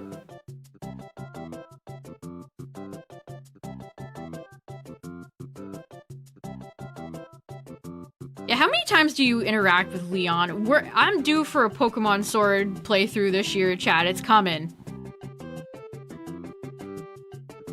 Blue was the worst champion? Yes, that's a very hot take. I mean, he's champion for like 5 minutes, but that's what's funny about it. I do like Diantha's theme. It's a shame she's so bland. I actually kind of like Diantha's team, too. I mean, giving her a Gen 3 Mega is kind of like Leon having Charizard. I prefer when champions have new Pokemon. But I do like her team comp. Steven likes rocks.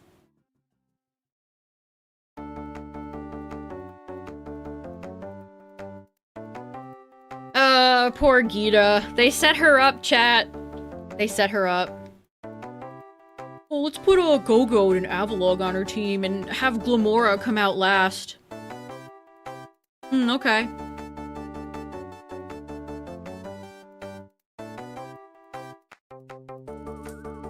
Oh, Agatha. How did they nail the name for Agatha? Like, that's perfect. That's perfect. Trip and Let's Go. Yes, that's the correct answer, Mimikyu. He's the worst rival character, too.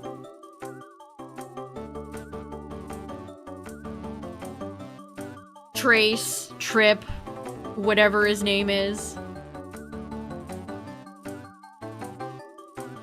Yeah, Nimona.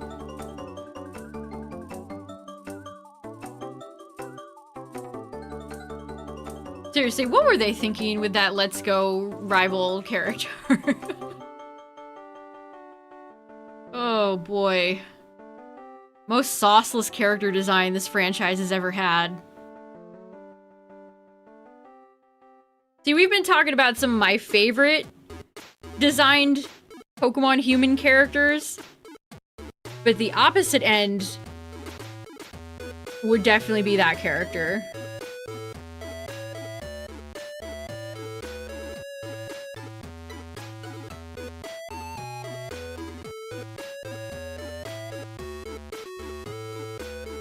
Yeah, she's definitely a little overbearing, but I don't necessarily mind that.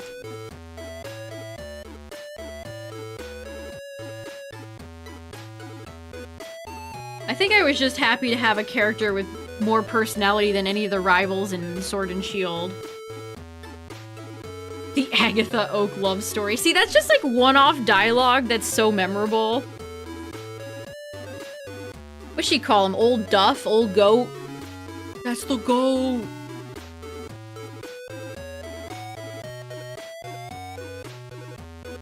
Hop.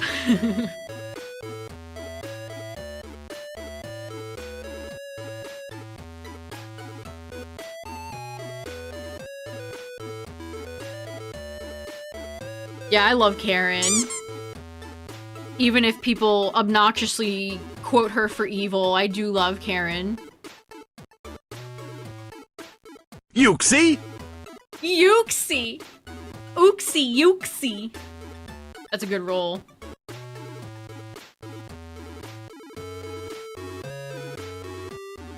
I know I bring this up often when we talk about Hop, but the fact that we went from a character in Gen 7 named How to a very similar designed looking character in Gen 8 called Hop just blows my mind. It's like getting multiple generations of a firefighting starter.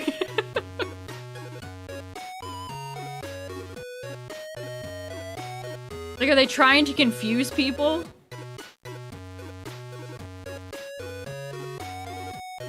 Hey, Yug! Oak and Drag. You know what? I see it. A mean standoff rival. I mean, Bede was kind of a jerk, but he got barely any screen time, so people don't remember him. Also, he was meaner to How. Listen to me. He was meaner to Hop than us. He was more of a rival for Hop than us. I almost said How again. How did that happen?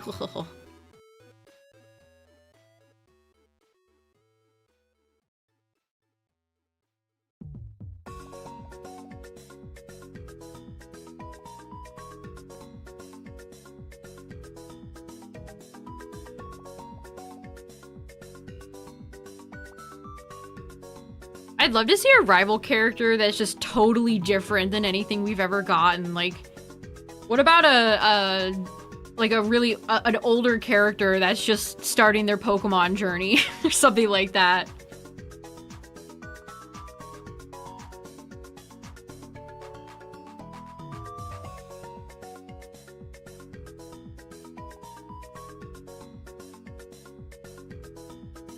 A euphemism. What regional variant forms of Pokemon? I don't know. That's a good question.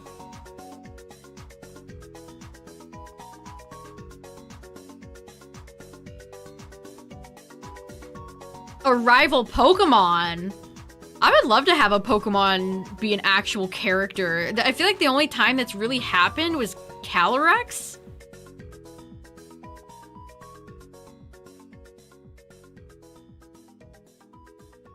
Are Windy Chew and Wavy Chew gonna be characters? I cannot believe they ended the trailer with those quirked up Pikachus and they're like, here you go guys, anyway, we'll see you in a year.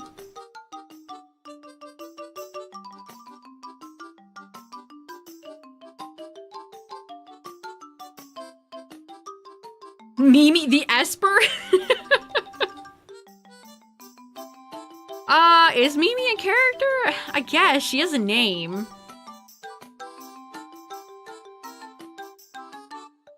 Yeah, there's a few different Pokedexes that say there should be variations of Pokemon and then there just aren't. Arbok with different patterns would be so sick.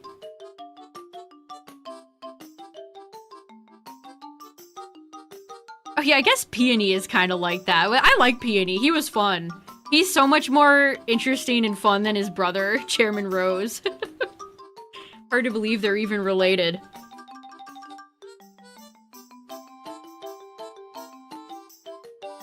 And again, Peony's got one of my favorite underrated Pokemon themes.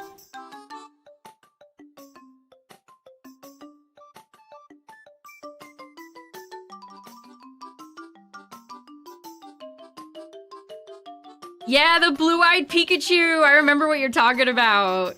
The weird blue-eyed Pikachu. I always liked Richie's Pikachu, Sparky. Remember Sparky?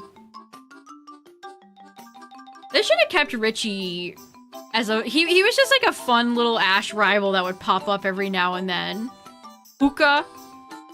Puka the Pikachu.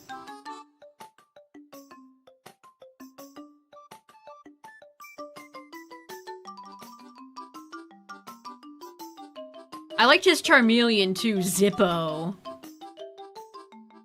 Yeah, he just disappeared. He got a cameo in the final season though, at least. Somebody there remembered Richie.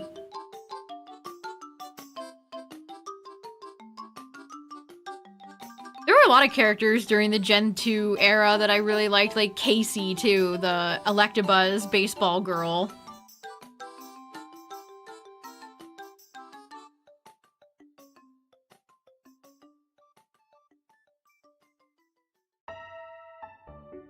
She was just a lot of fun.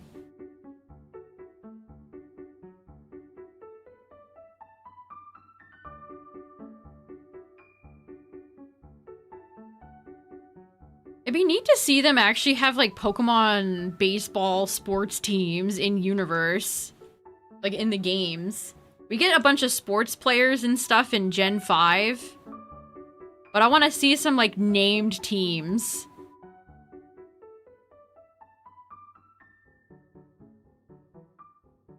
A legendary that attacks you throughout the story, but you can't catch it until you gain its respect. Maybe attempted that with Zygarde. Keyword attempted.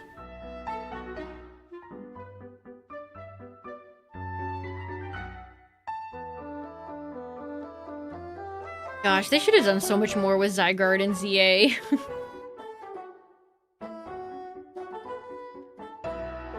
Yeah, I want to see the actual baseball team that Casey's a huge fan of. Oh, the Charific Valley.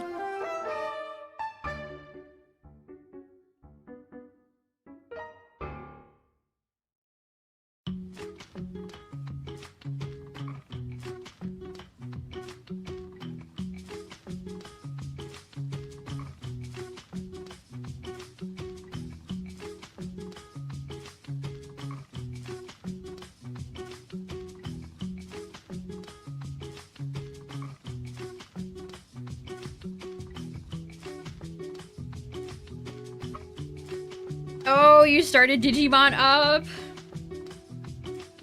Yeah, that's one of the few things I actually did buy. I bought the ad pass.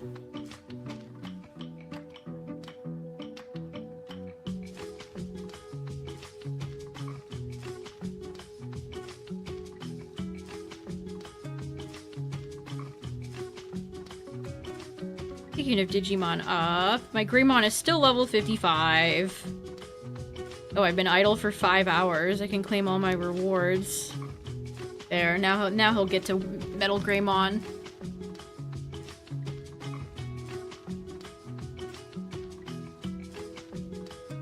Who'd you pick first? Who starter?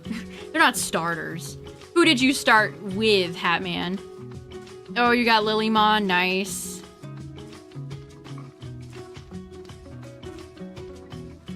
I need to watch like a tutorial on how the tactical memory is supposed to work. I do not understand the tactical memory system at all. Also, speaking of Digimon, chat, it was just Odaiba Day, August 1st. Which is an adventure reference to when Tai is back home and has the calendar up. When they have their little adventure in the human world. And they announced we're getting another Digimon anime next year.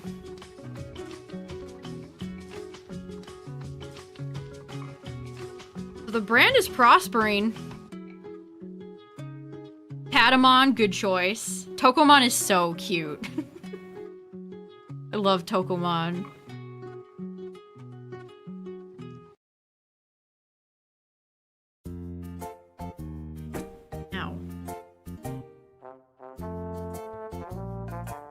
Apple thinks that Up made 5 million so far? Wow.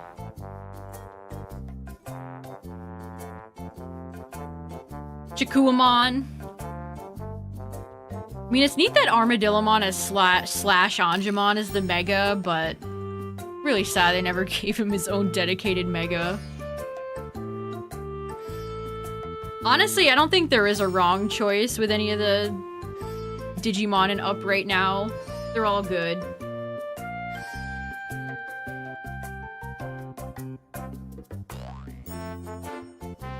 Endorse streamers. Pokemon is so desperate to connect to kids. We've got streamers and influencers, just like all the kids like, right? How do you do, fellow kids?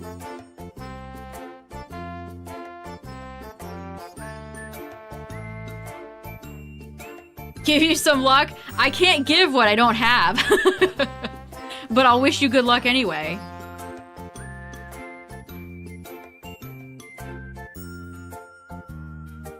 Make sure you join a camp. If you're playing Up, chat, I can't recommend enough finding a camp and joining one. You get so many good benefits joining a camp.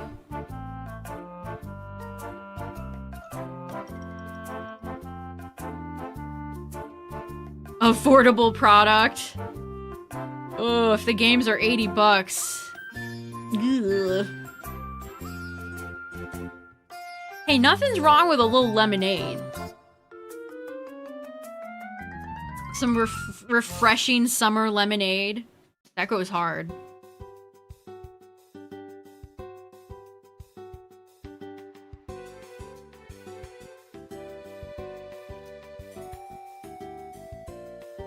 Pokemon will always have a cartoon brand. Well, Digimon has the Terriermon VTuber, so let's not pretend Digimon is not also doing this.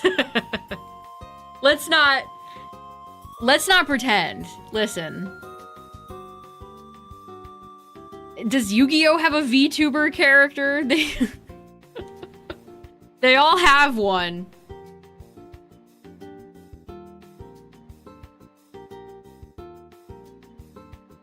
Oh, who, Tyler? Who?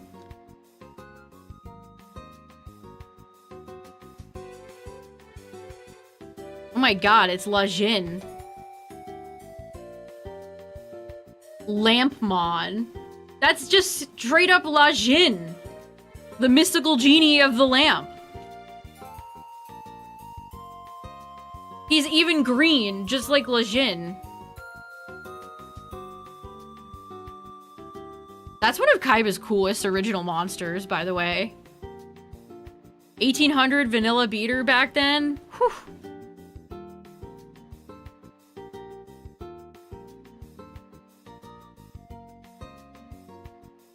I love that Kaiba had a lot of dark monsters, like Sword Stalker. Remember Sword Stalker? What a sick monster that is. Sagi the Dark Clown.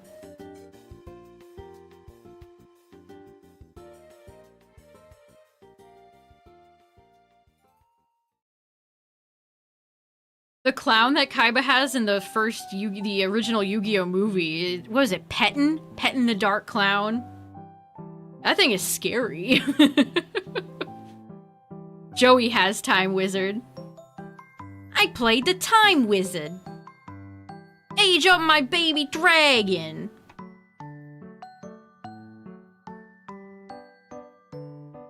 Yeah, the XYZ Dragon Cannon. That kind of spun off a whole archetype.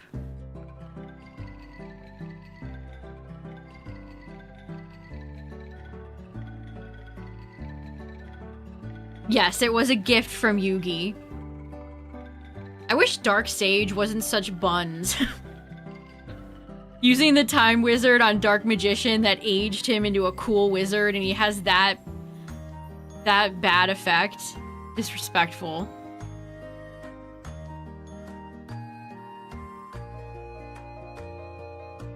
I summoned the Time Wizard. Go Garoozis. Baby Dragon. One of my favorite Joey cards was always Grave Robber. Joey always pulled out Grave Robber when he needed to win the duel. And then Grave Robber would go, have like an evil cackle.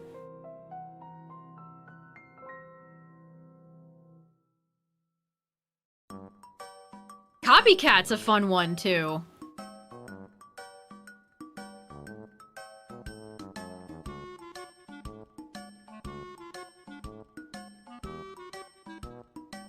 I summoned a copycat.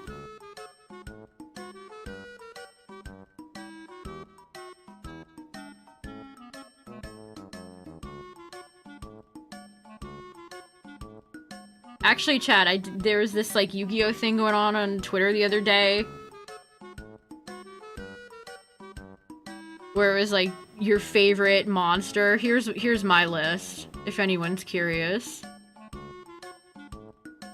That classic Kazuki Takahashi Blue Eyes, rest in peace goat.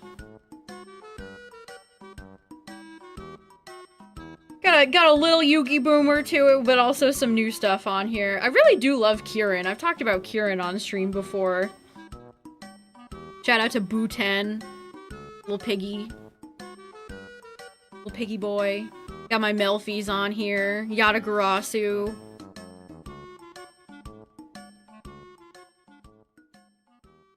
I haven't thought about Gemini monsters in a while, but Dark Valkyrius, she's sick. I had no idea what to pick for Link monster. I had no idea what to pick for Link monster, so I just went with Hip Hashinigan. Hashinigan. I don't know if I love Links. Like, they're okay, I guess. But yeah, there's my list. That's my list. And it came from, this guy on Twitter, if you want to find it and do it yourself. Always wish I had pulled Yatagarasu back in the day.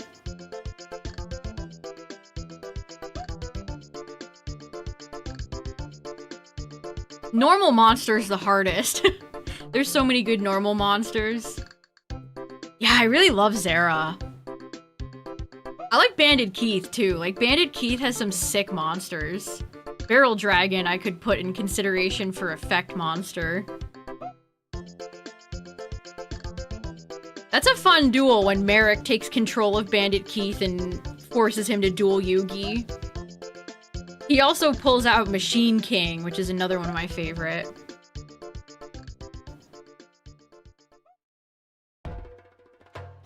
Ooh, Silver Fang, that's a great choice.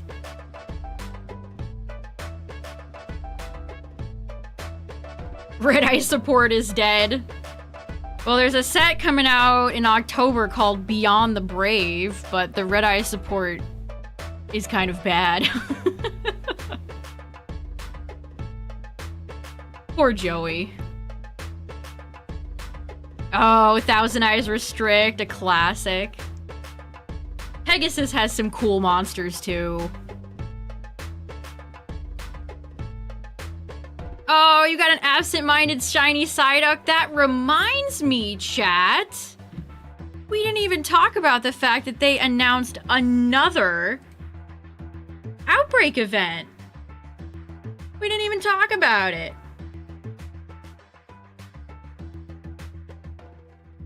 I can't believe it. Check it out. Glamora, Annihilate, Farigiraf, and King Gambit. This is very VGC heavy. To me, this is like, here you go, people going to Worlds. So Glamora, Annihilate, Farigiraf, and King Gambit. And they all have, Oh. So Glimmet and Glamora have a boosted shiny odds, but the others don't? What? Huh. Who do I want to target? Who do I want to go after first?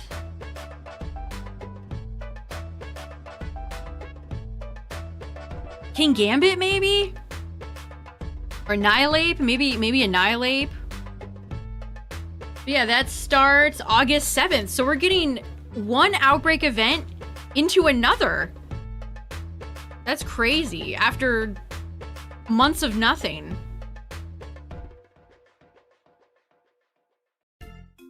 Shiny Annihilate is kind of like a dark blue.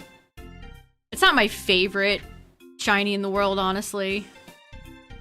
But I do love Annihilate, regardless. Yeah, Mimikyu, this is definitely like, hey, VGC players, come on back.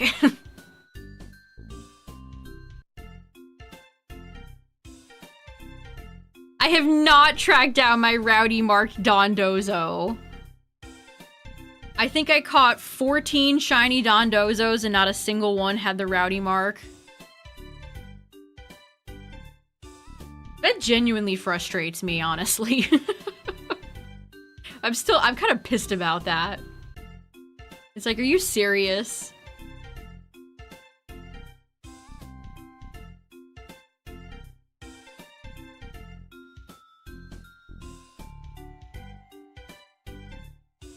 Yeah, I mean, I'm running out of time now. There's kind of a lot going on, chat. So I want to play Pokopia DLC next week. I did buy it.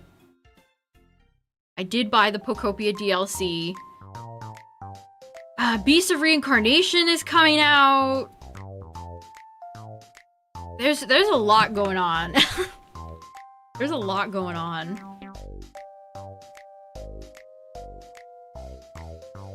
I don't know what I want to do tomorrow. Maybe, I'll have to think about it.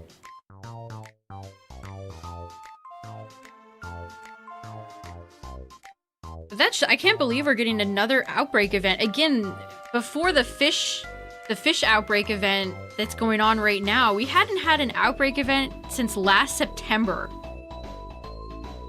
And then all of a sudden they're like, hey, this game ain't dead. Oh. Oh, okay. Yeah, I think I want to get Gambit and I want to get an Annihilate. If I can. Spin the wheel. I have thought about doing a wheel for days where I'm like, I don't know if I feel like streaming anything in particular. Put a pin in that, maybe. Oh, Green Annihilate would have been so funny. You might be right, though. Maybe it's too, Hulk-esque.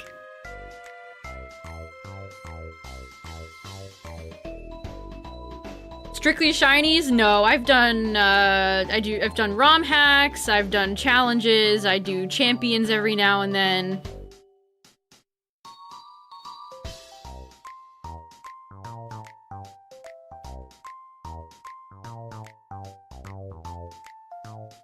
Oh boy, 24,000 in 5K. These numbers are too large.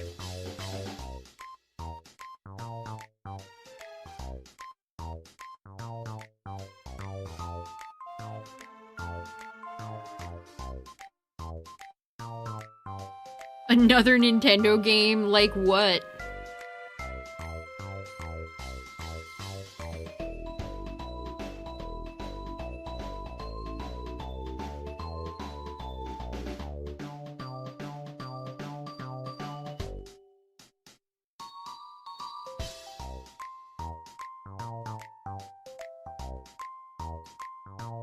I did play a little bit of, Tears of the Kingdom when that came out.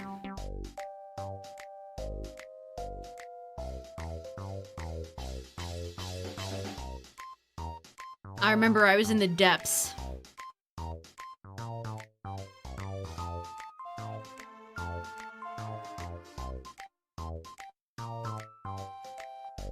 I am not a Splatoon fan.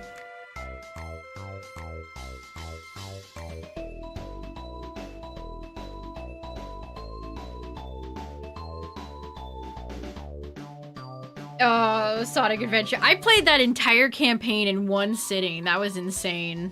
And then my game froze at the final mission. I had to start all over again.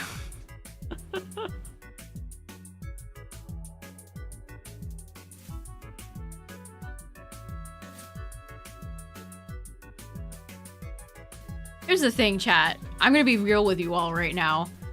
I've cultivated a Pokemon audience, and Pokemon people just want to watch Pokemon.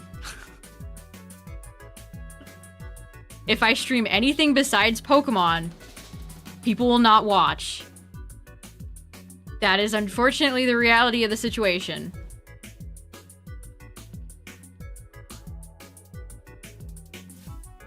One of the hardest things you could ever choose to do is be a variety streamer.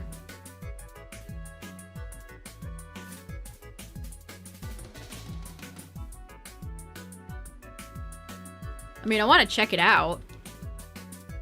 When does it come out?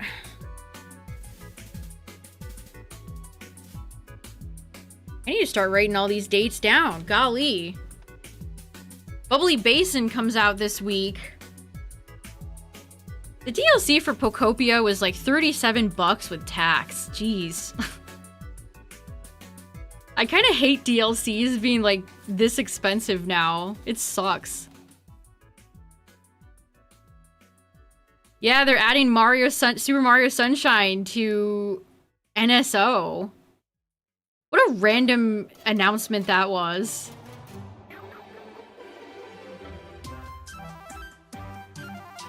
But then again, Nintendo's NSO drip feed is extremely random. Yeah, I love streaming the Game Awards. It's always fun. I'll stream Worlds too, at least the final day, into the potential announcements.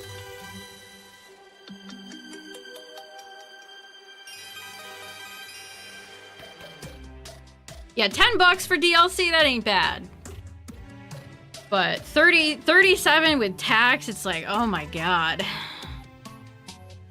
It's like, that was the price of a DS game. Of a Game Boy Advance game once upon a time, and now it's just the price of a DLC. I mean, I like Pokopia quite a bit. I think it's a genuinely well-made game.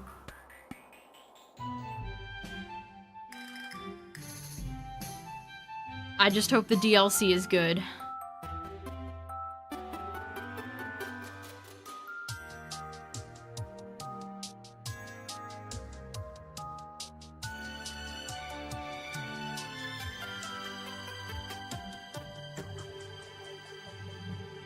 I'd like to see some quality of life stuff in Pokopia, honestly.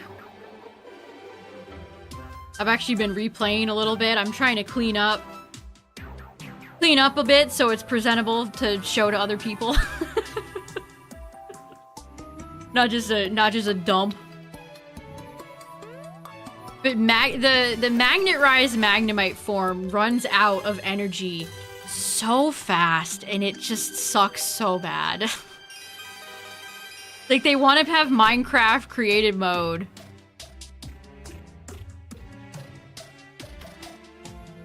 Without the luxury of being in creative mode. Like, can we just have, like, a limited endless building mode, please? It is such a massive pain in the ass to constantly be building in Pokopia, run out of PP, and then have to eat some sort of meal or go heal at the Pokemon Center. Like, I just want to build in peace.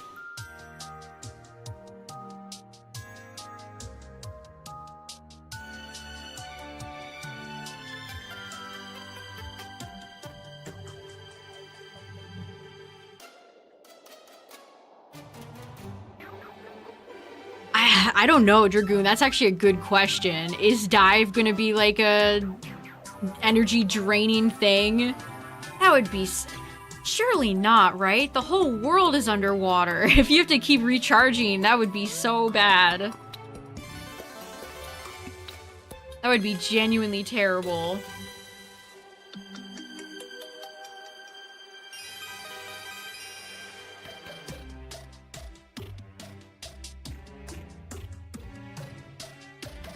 You have to get to level 10 at Pallet Town to be able to buy white and black paint. Which is a good thing I did, because I've been using so much white paint. It's so annoying to have to get Pokemon to give you paint.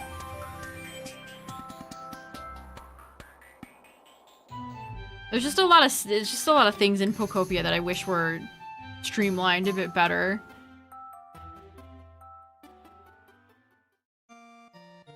Yeah, Nintendo tried to do like the Disney Vault stuff with the 3D Mario collection. Buy it, limited time only, and then it's going back into the Nintendo Vault. For some reason, because we said so. White and black paint. Say that again.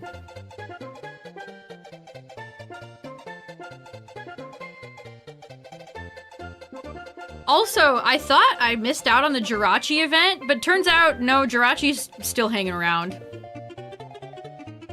Jirachi and Sableye are both just, like, bums outside the Pokemon Center. I need to get Sableye and Jirachi an actual place to live. They're homeless right now, unhoused. The amount of times I go to get something mass painted and Smeargle's stupid ass isn't there, oh my god. I have like 87 honey in my inventory just because Smeargle is never home.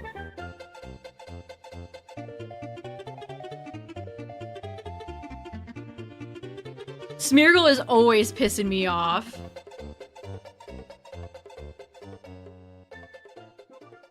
Yeah, you can just turn your clock back and do previous events. It's great. I opened the game for the first time. I'm, oh, Jirachi's here. Oh, yay. All you gotta do is turn your clock back.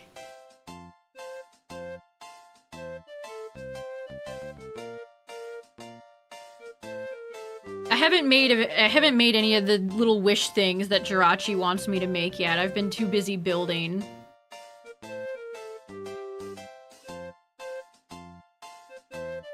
I'm running out of iron ingots too, which is annoying.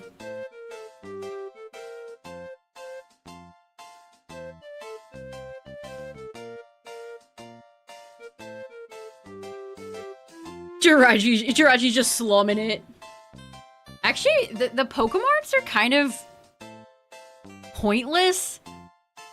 They need a ton of power, and then half the time I go in them, there's nobody in there. I kind of wish they would tweak Pokemarts a little bit. That's one of the things I'd like to see them change or update. Are there shinies in Pokopia? No. Each Pokemon is an individual. You think LeafGreen might win the race? What made you say that?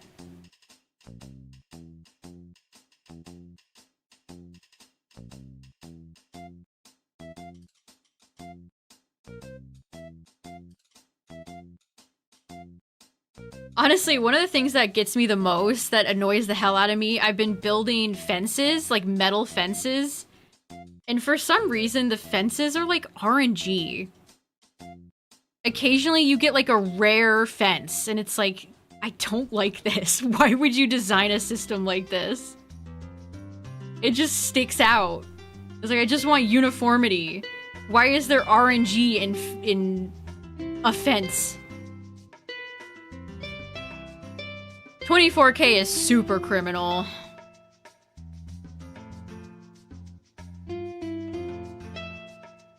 Hey, you never know. LeafGreen could go on a bad streak. Seems very unlikely, but hey, you never know. I've put up a few Pokemarts and I don't know, they don't even seem worth it.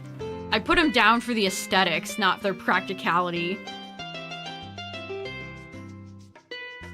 Oh, somebody had a Steelix. It's like when you run into somebody who occasionally brings Mega Aggron and you're not prepared for it.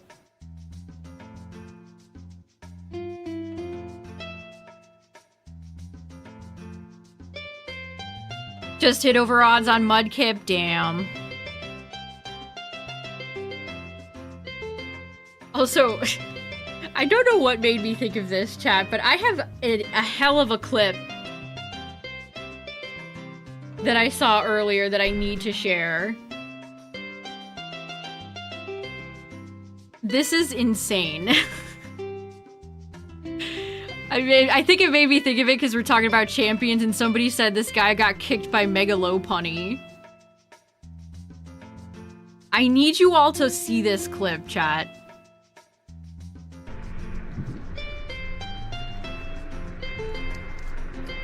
He's just driving along. Wait a minute. Oh! Why did he do that?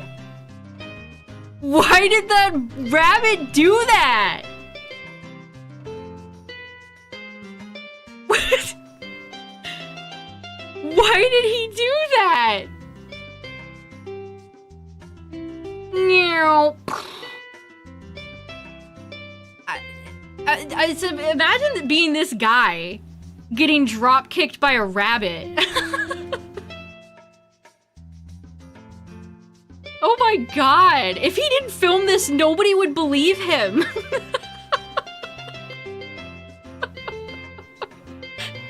If he didn't have the camera, who would believe him?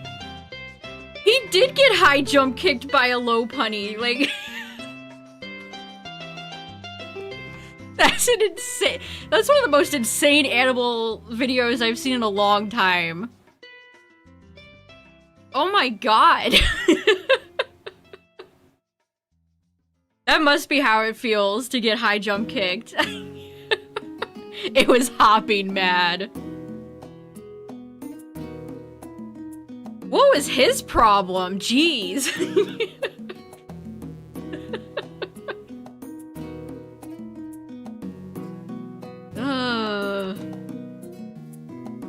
I can only imagine how flabbergasted that guy was. Probably like, did that just happen? Did that seriously just happen?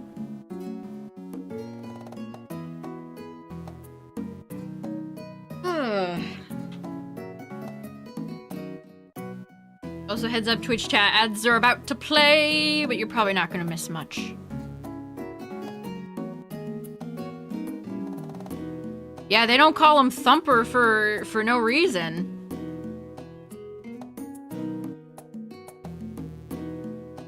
Something possessed that bunny. It chose violence. Chose extreme violence.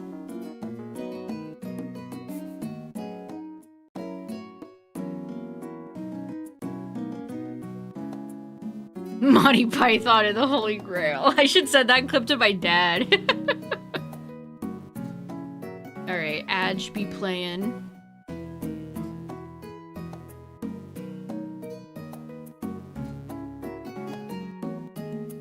Yeah, usually, if you've ever seen a rabbit in the wild, they're more scared of you than you are of them. I mean, I hope nobody's really afraid of rabbits. That would be an interesting phobia.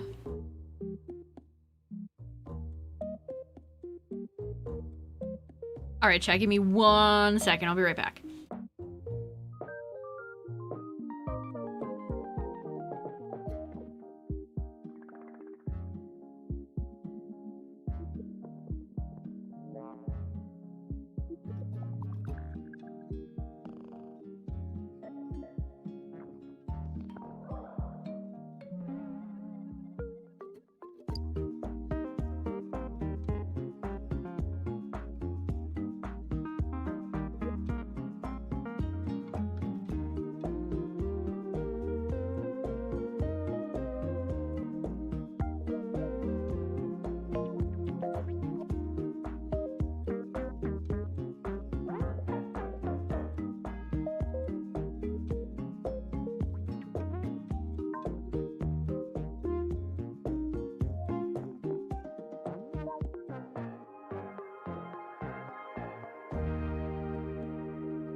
Somebody needs to edit that clip and have, like, Pokemon encounter music in the text box that says rabbit used high jump kick. Alright, I'm gonna see if I can pull... We're doing the Inori and Aegiomon one first. Let's see. No. Okay, Tai and Agumon. Oh! No way. Oh, I got another one. Oh, I've got 3 of Tai now. Oh, okay. Okay. Okay. Okay, we're getting a little spicy. Oh, that was my guaranteed. That was actually my guaranteed.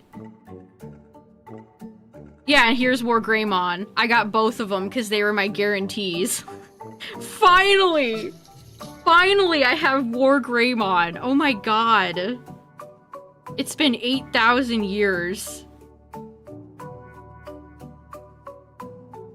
Sorry, Flamedramon, you're the cooler Digimon, but... I finally got him, no way. I'm free! Did you pull anything, Tyler?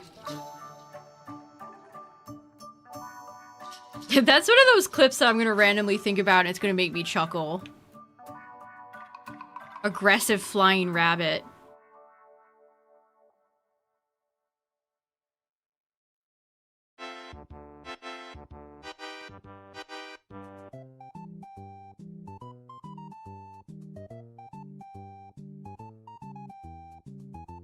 $70 away from a guarantee. At least they give you a pity system.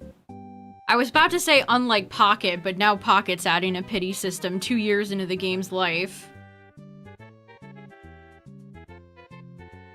Is the new Rayquaza set really small? Because I've had surprisingly decent pulls from it.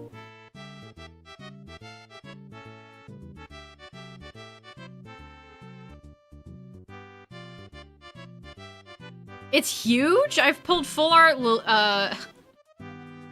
I always want to call it Lil Eep. Lil Eep. Lil Eep! I pulled a ton of full arts. I pulled the Rayquaza Immersive. Which, again, might be one of the lamest IRs there has ever been. It's just like a slow-mo into the Rayquaza's face. It shows you the background, and then it's over.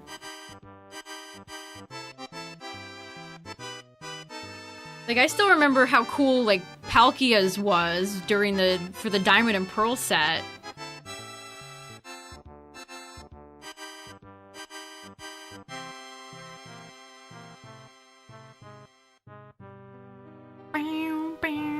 I have seen the new set. Speaking of Lego, chat, I did actually purchase the Garchomp one, as I am a Garchomp collector. I'm contractually obligated.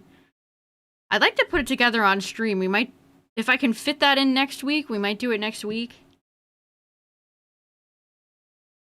I've never put one together. What if I'm bad?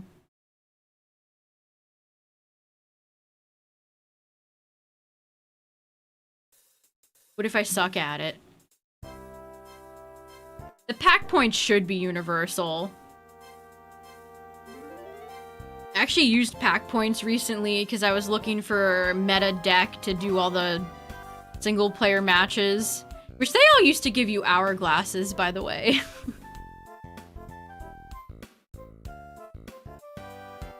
Well, I would assume they come with instructions. It's just...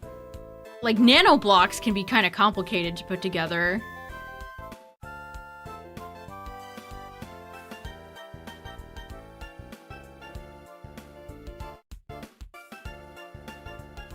Did you pull anything, Tyler? How close are you to your guarantees? You've got to be close. Nothing? Damn. You're not close? Yeah, some of the smart play sets don't even include the smart brick. Does this one? I can't remember. It was, yeah, smart brick not included. It says it right on the package. It's a smart brick not included. What a load of ass. What an actual load of ass. That was not cheap, by the way. As I'm learning through all the Pokemon Lego stuff, they apparently are never cheap. Sheesh.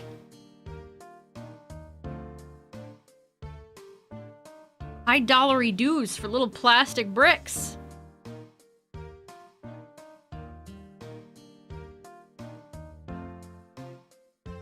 Alright, we'll keep going for a little bit, chat.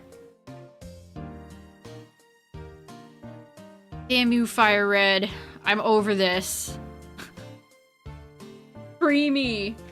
Oh, I just did my fourth. I'm on my fourth lap in up right now. I'm on stage 2401. Oh, my Greymon's 61. He's about to evolve.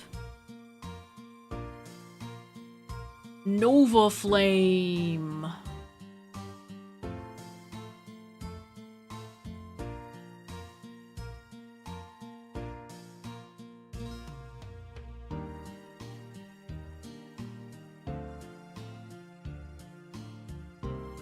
Not super early. I'll go my usual around 3 hours-ish.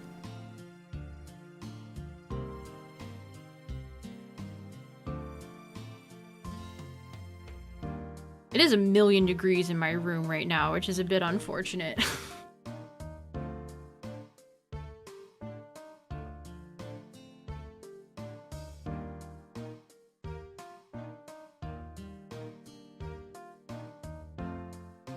Can't wait for summer to be over!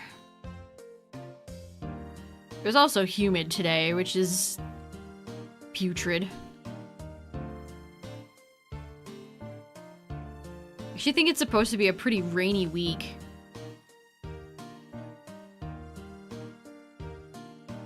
Rain, rain falling down.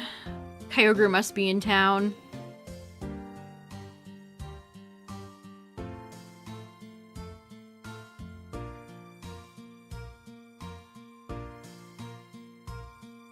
I love fall so much.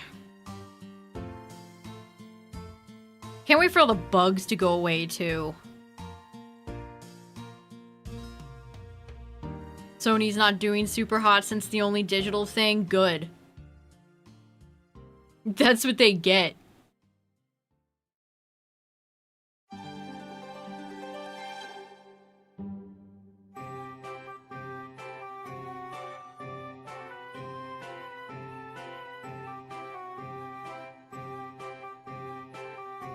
Yeah, it's Garchomp, Umbreon, and then a little trophy and a little, like, square Pokeball.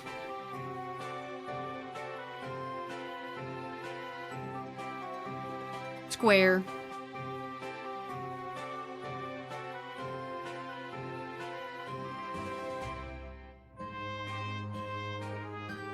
They should do, like, Baxcalibur and pair it with Espeon.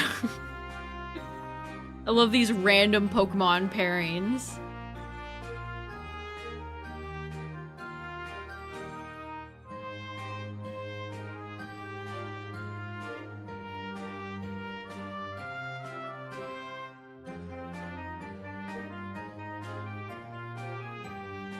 Trying to get masters and doubles. I haven't checked, again, there's been no, like, VGC events, because Worlds is this month. So I haven't really checked in on what's doing super well in doubles. Let me go peek at the website I use. Champs. ChampDB. Okay, top 10 in doubles right now. Garchomp, Kingambit, Incineroar, Sinistcha, Charizard, Whimsicott, Basket, Legion, Farigiraf, Sneasler, and Sylveon. Wow, Sylveon's top 10? Ooh, Venusaur's 15. Milotic 17. Goldengo's top 30. Blastoise is 23rd. Yeah, Staraptor's 11. Ooh, Excadrill is top 30. That's fun.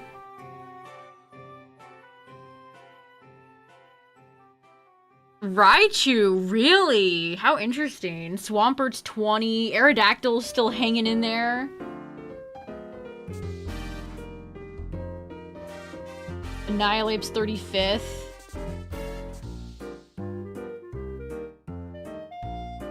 Wow, Hydreigon is so much farther down the list in doubles than singles. Hydreigon is 45. Meanwhile, it's 14 in singles. Yeah, they doubled down. Special Attacker Mega Garchomp. Oh, I think I saw... Didn't Aaron Zhang post a video about that?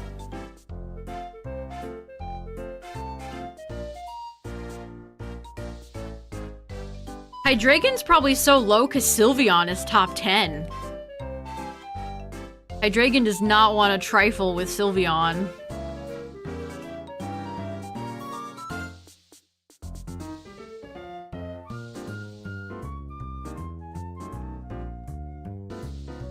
I'm ready for a new regulation in Champions. I'm ready. Too many nasty stall boys running around right now. I don't want to fight a million Hippowdons and Corviknights and... Where's Hippowdon in doubles?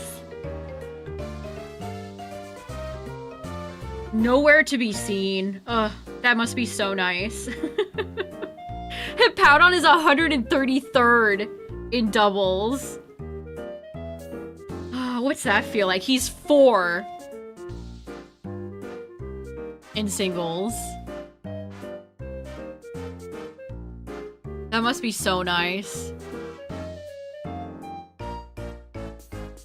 Yeah, there's no Hippowdons that can hurt me right now.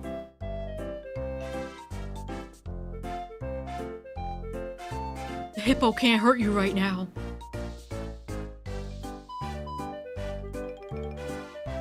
I think Sylveon is underrated in singles. You can run Sylveons in a few different ways. You could even pop I mean, I'm sure all the top players, like, if you're higher elo, you probably couldn't get away with this, but you could just put up Misty Terrain, and Hippowdon can't bother you. I wish T-Tar was better in singles. I mean, I don't think it's terrible or anything, but it's just a bit harder to use without a partner on the field. And one of Tyranitar's best features is that it sets sand. And weather is a bit more limited in singles. Still usable. Still usable. But a bit more tricky to pull off. I'm doing a shiny only run. Yup. Indeed I am. It's actually a challenge between FireRed and LeafGreen, both being played by me. FireRed is on my Switch 2, LeafGreen is on my Switch 1, and I have one Joy-Con in each hand.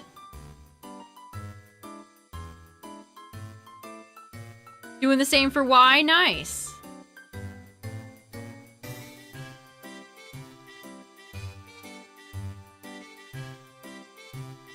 Hopefully you're having better luck than my copy of FireRed is. I cry. The next outbreak is a Hippowdon.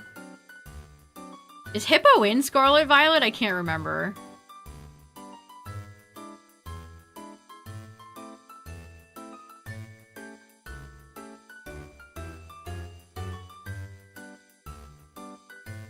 I would throw up. I would be sick.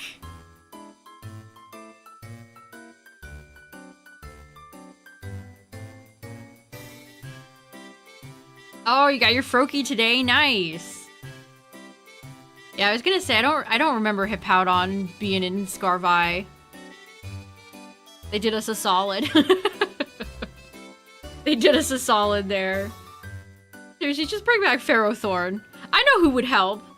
I know who could save us. It's one spiky boy.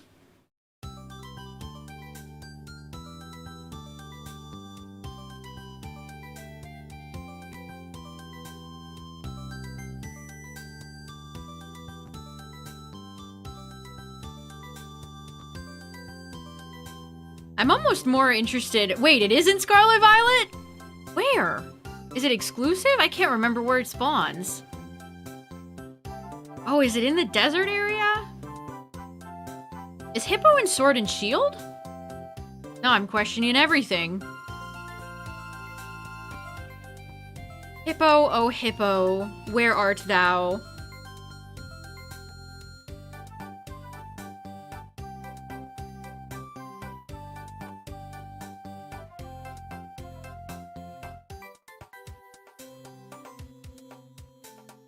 It's in both? That's too many hippos, I think. Too many games with hippos.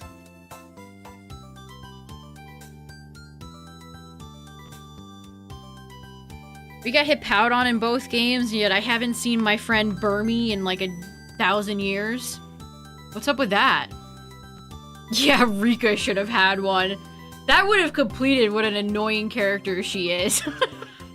Give her a frickin' yawn whirlwinding Hippowdon. The cherry on the shit sundae.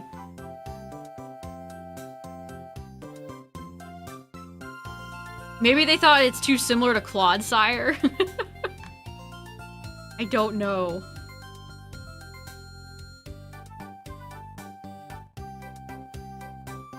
Yeah, get ready, Magikarp. There's a new king in town. Thank God they didn't give Hippowdon a Mega Evolution.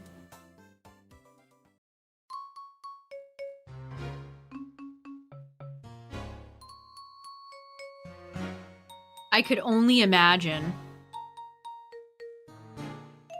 Gamer raging at COD at 1 AM. My condolences.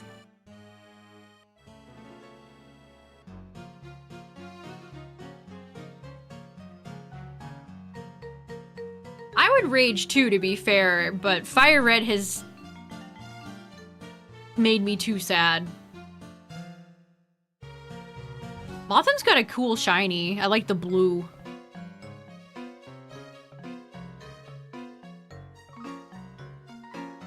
They should have gave Roserade a shiny, a Mega.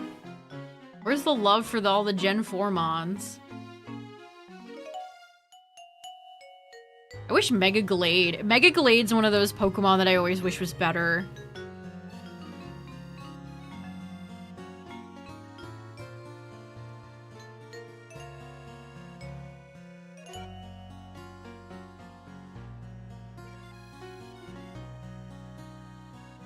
They just need to give Mega Glade sharpness. That's all. That's all. That's all I need to do. And that's even that one change would be insane.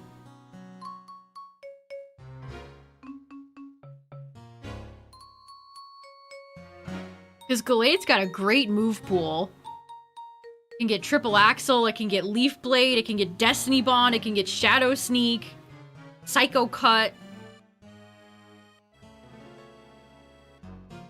I really had fun using Glade and ZA. Triple Axling all the Garchomps was a joy and a delight.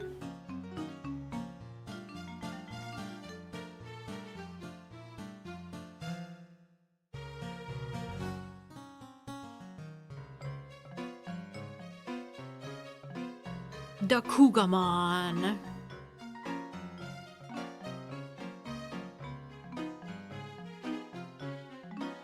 They're doing good, Galaxy. What am I getting to? How about another 100?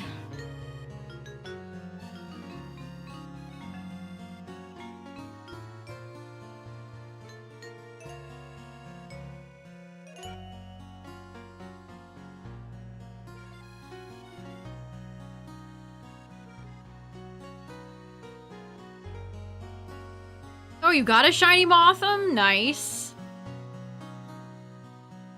Did I get a shiny Mothim in PLA? I'm trying to think.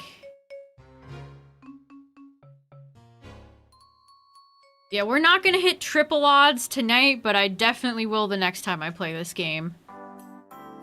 Sigh.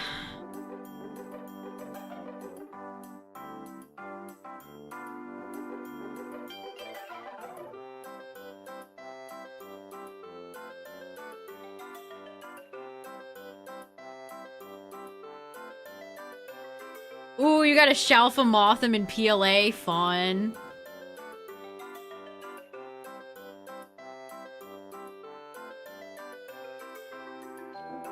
I'm kind of disappointed with Mega Meganium, too. Like, it's more usable than Mega Feraligatr, but it's just like a hair from being really good. It's like almost, but not good enough. And then Emboar is just a true tragedy.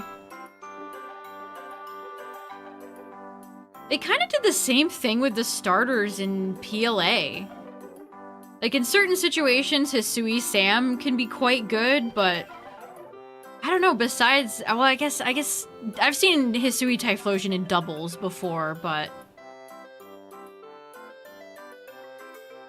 I don't know, they're pumping out some pretty weak starter forms variations lately. Predictable, too. It's like, yeah, of course they made Meganium Fairy and Feraligatr Dragon. Who's the worst tragedy, Emboar or Malamar? That's a great question. Can I say both? The tragedy of Mega Emboar. Mega Emboar the Wise. Maybe, man, you could make a good case for both of those. I really like Emboar's design, though. Like, it's such a sick design. But he's buns. I know, Mimikyu. That was my biggest prediction when they revealed ZA. I'm like, you know we're all getting a Charizard Z. They actually held off. I can't believe it. I cannot believe it.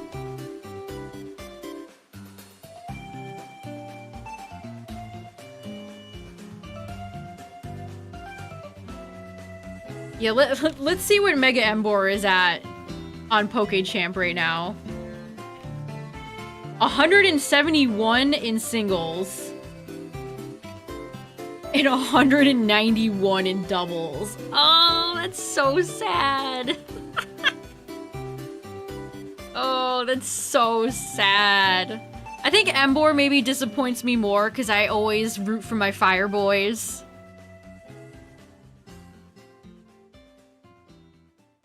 I always hope my Fire Boys are competitive, and then Game Freak's like, most of them are not. Fan Rotom is still the worst form. That is a putrid one. Kind of design-wise, too, it's boring. Good night, Galaxy. Have a good one.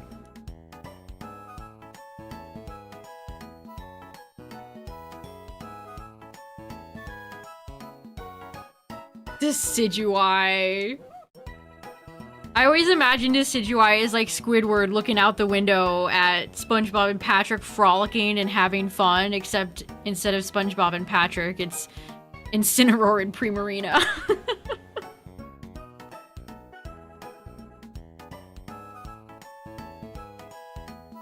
Primarina is so good in singles. Honestly, again, doubles not really my thing, but I feel like you could make a good case for Primarina in doubles, too. Sparkling Aria is only single hit target, though, which kind of sucks.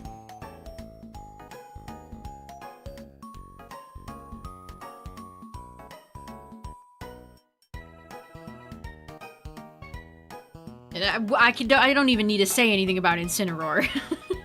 You already know. You already know its deal. I don't have to say a single thing. He's like one of the most notorious competitive Pokemon of all time. I mean, even when I played through PLA, I noticed my Hisui Decidueye was getting beaten up on, bullied a little bit. It was kind of rough. Why is Rillaboom like... Rillaboom and Venusaur, they're the only ones. Maybe a little sprinkling of Superior every now and then.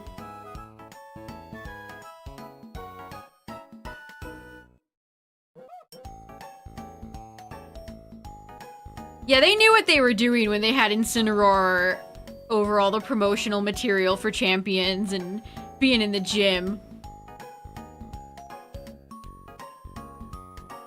It was dire. That is a tough fight.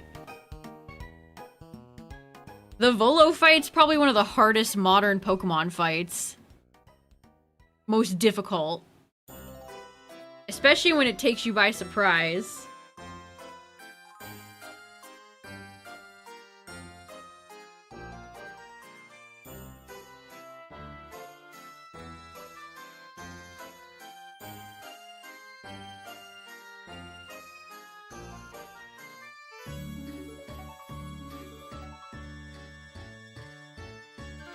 I don't think we'll hit triple odds tonight, but I'll get very close, and we'll definitely hit it the next time.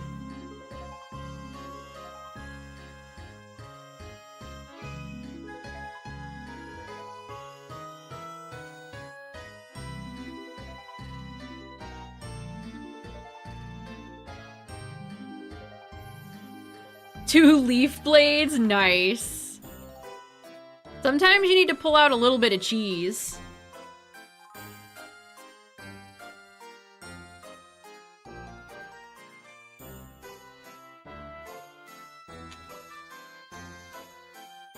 Yeah, some fights in PLA are genuinely tough. I think it is one of the hardest,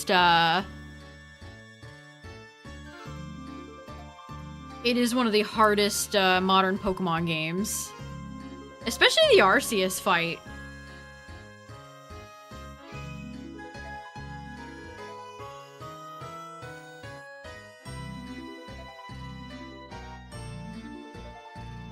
I need to plug my phone back in.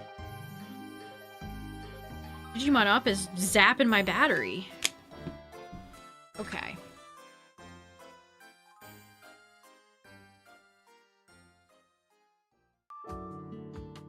The Avalug fight was worse than Arceus. I think Arceus took me a good, like, 40 minutes to get it down.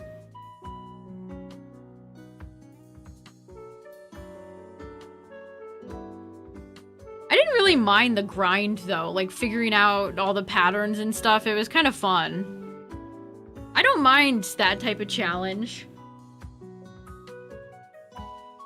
The worst thing challenge-wise in PLA was Enamorous. It was dealing with the stupid genies.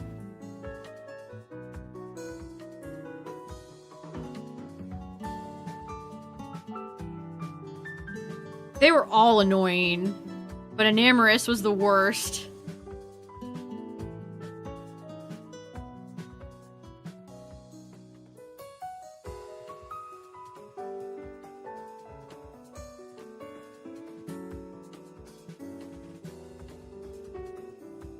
I seem to remember,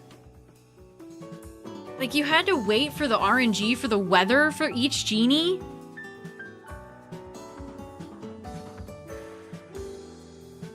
What a bunch of jokers that they are. Oh, so we're gonna do a Sinnoh game. Let's put the genies in and make them a big part of it. Well, I wouldn't say they're a big part, but... The Lake Guardians continue to have no love. It's very sad.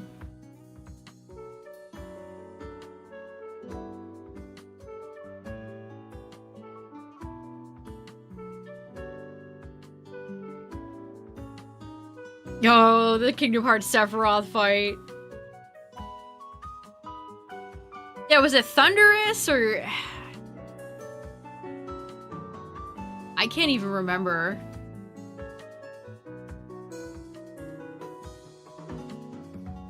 It's insane to think that we're coming up on the 3rd Legends game. Like, how has it been that long? I mean, we still are a ways out from the next Legends game, but...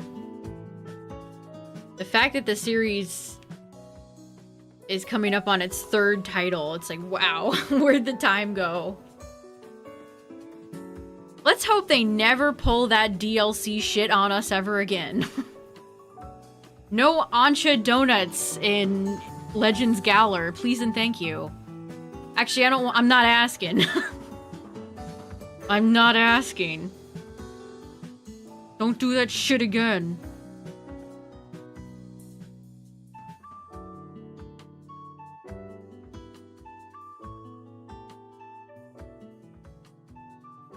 Actually, I saw this tweet earlier.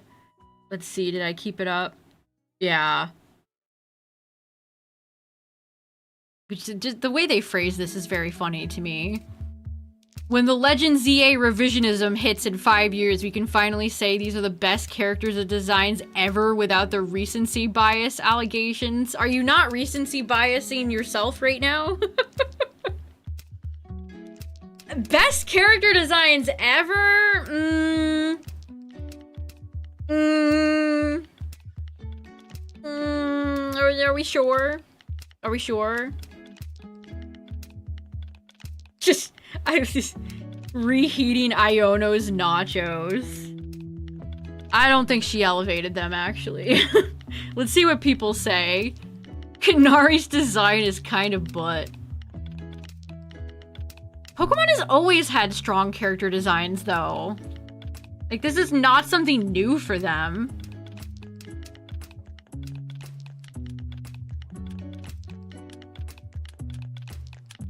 They did not fuck around with character designs during ZA. Him. Some people really hate Corbeau, and that amuses me. Guys are held back by the fact they're in one city. Feels uncanny seeing all these incredibly vibrant people and then the same NPC copy and pasted 50 times. Yeah, I agree with this person. I agree with them. Little sneak in here.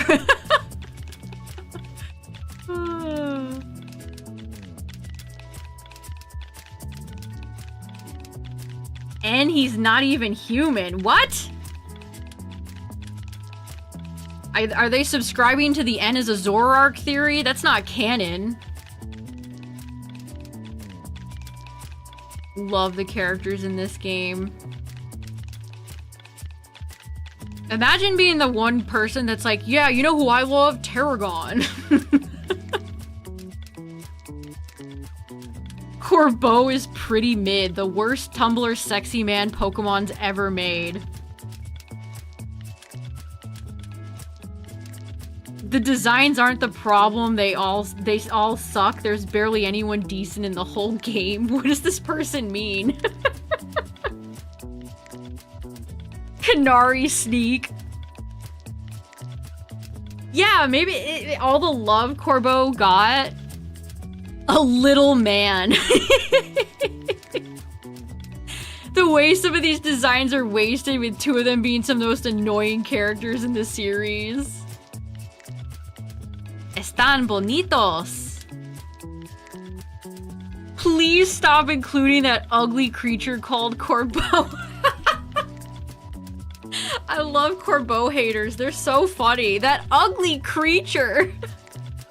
My eyes start burning when I see that thing.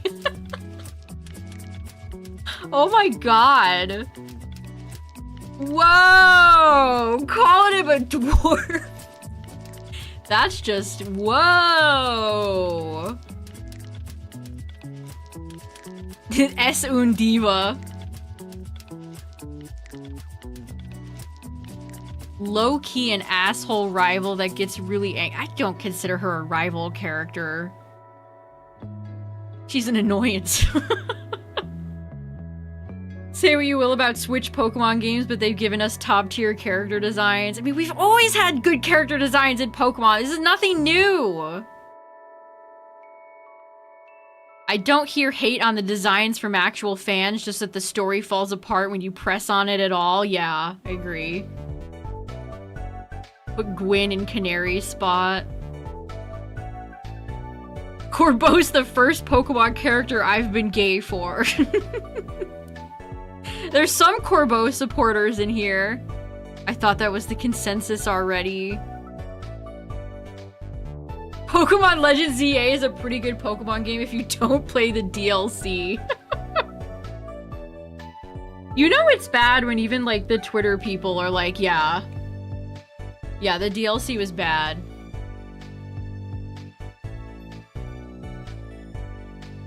Because normally there's so much toxic positivity on there. But I've just straight up seen so many posts that are like, yeah, the DLC... bad. Yeah, there's good character designs in every gen, I'd go as far to say. Like, I do think there are some some character designs in some gens that are weaker than others. But there's still gonna be some banger designs. Overzealous, yes. I mean, I think it's because the game really pushes him on you. I think that rubs some people the wrong way. Like, the fact that he does all the, like, scanning and stuff in the DLC is an odd choice.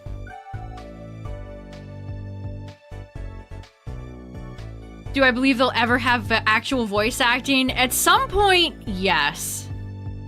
Maybe not today, maybe not even tomorrow, but at some point, yes. I think it'll happen eventually. According to leakers, they were debating having it in Gen 10. I don't know how true that is. Yeah, I love when the Yakuza have scientific studies. Also, they're very, like...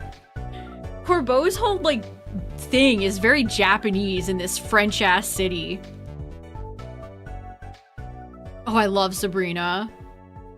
She'd be on my top-tier character list.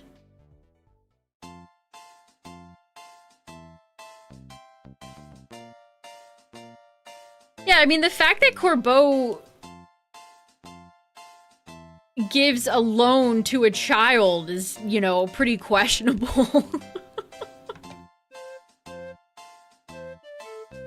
They're like, oh, he's this, like, mobster guy, but he's got a heart of gold. But, like, a guy with a heart of gold wouldn't give loans out to kids. To minors.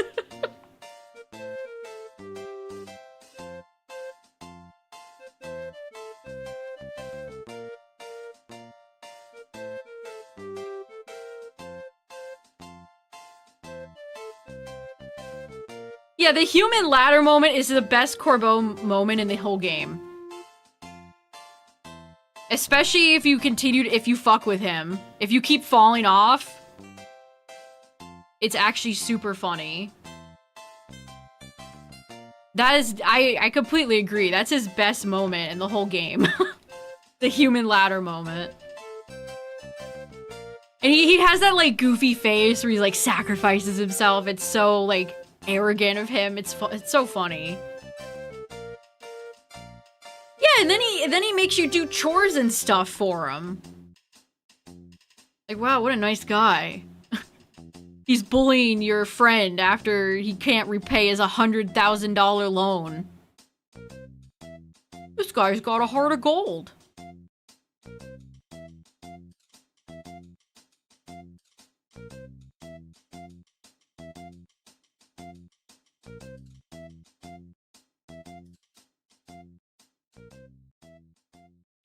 Does Corbeau have the most dialogue out of any of the characters in ZA, I wonder? I still don't know how to feel about Urbane and Tawny.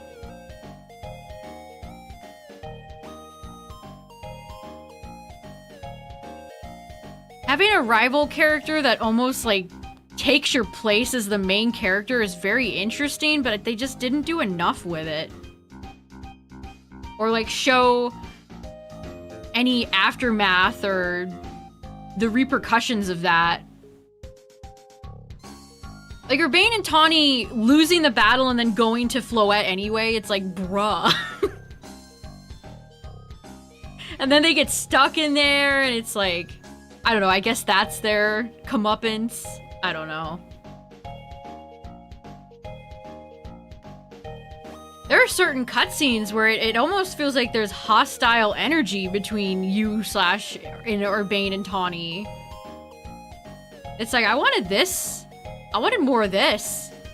A rival character that's bitter that you're doing more to help is an interesting idea. But they just didn't expand upon it enough. Yeah, they're gender specific too. Did I see that Gen 10's gonna do that as well? I can't remember.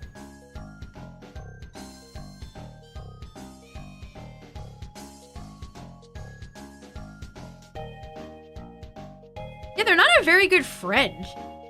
And half the times, they're just gone.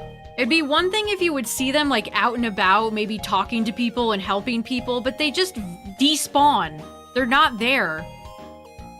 It's kind of like what they ended up doing with past Dawn and Lucas. Like, they're a cool character in the beginning of PLA, and then they just vanish off the face of the earth. Like, I would have rather had more screen time of them than all the annoying 500 side characters in ZA.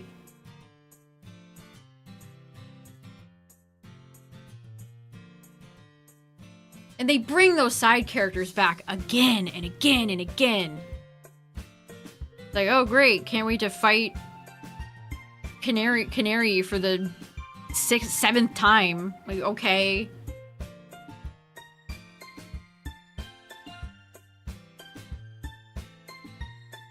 It's interesting. ZA is one of those games where I actually wish our character could respawn back.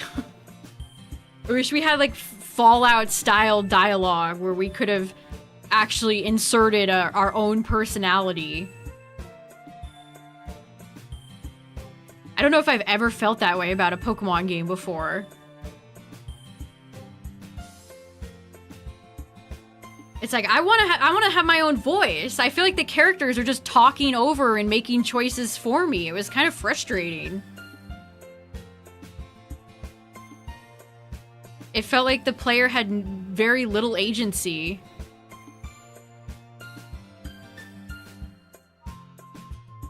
Yeah, the fact that it was just in the city.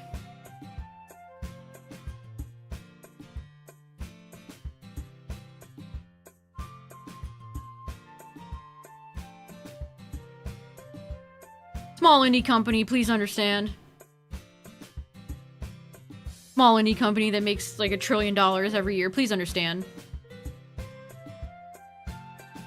Gotta set our project scale small.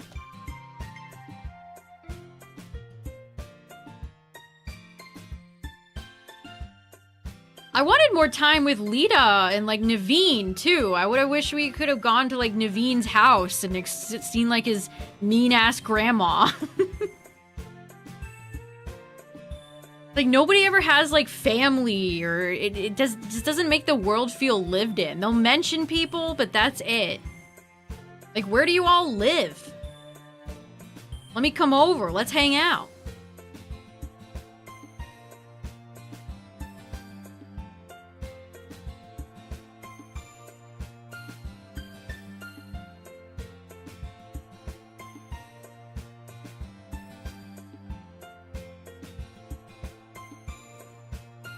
The fact that Lita's never met Tierno. Bruh.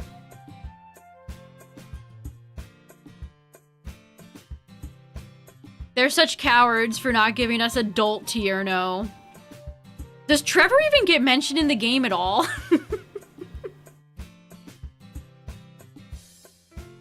At least we get a direct relative to Tierno. What does Trevor get? I don't even think his house is there anymore. Yeah, where did your character come from? Your character feels like a bigger blank slate than they ever have. Because you don't have a family. It's just you showing up to a city and then you decide to just stay at AZ's hotel. Like, did you just show up with no plans? Were you planning on squatting? Did you not book, like, a hotel?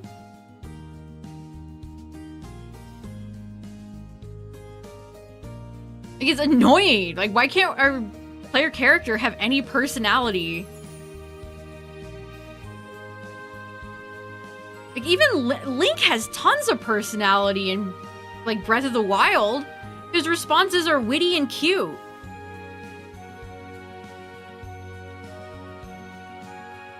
I'd even take that.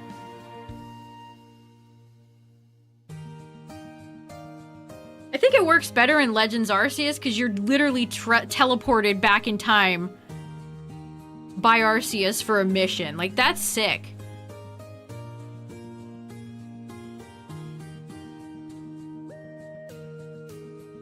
Like, that's cosmic circumstances out of the character's control.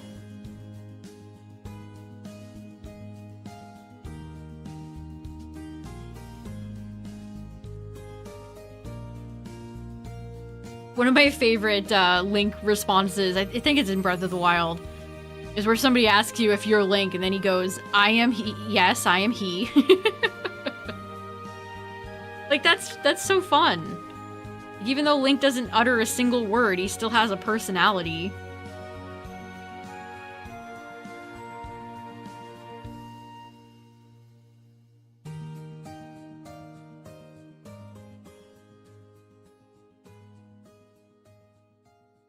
Yes, I am he. Like, yes, you are, Link. Yes, you are. So true.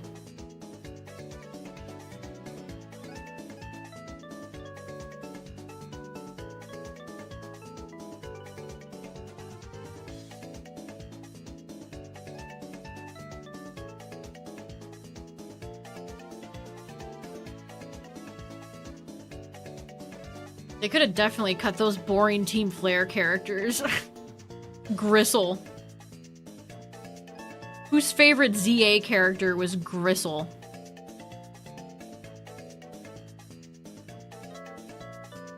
I liked when he talked about being a terrorist traitor and coffee. Game Freak really likes doing, like, food tropes as a place for a replacement for a personality.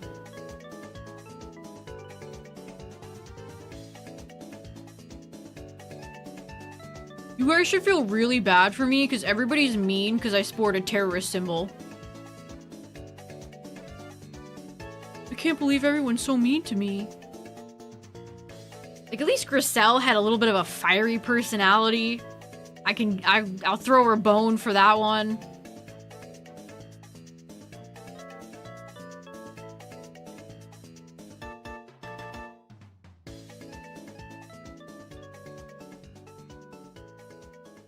The Malasada thing, yes. In his defense, those do look very good. I'd love to go to Hawaii and get a Malasada.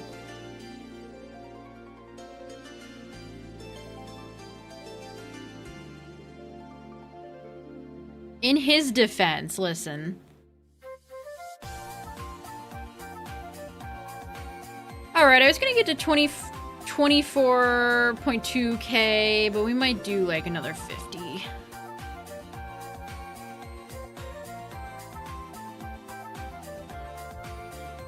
Yeah, Charizard X, it's like, okay. Charizard. Charizard. It's Charizard.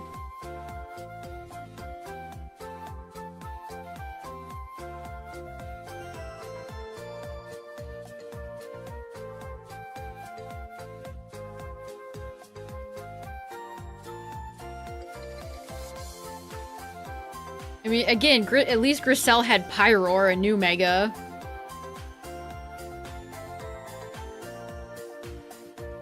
You could have given Gristle a new Fire Mega if you'd bothered to make a few more. You should have had Mega Houndoom. Mega Houndoom gets no respect, and it makes me very sad. It makes me very sad.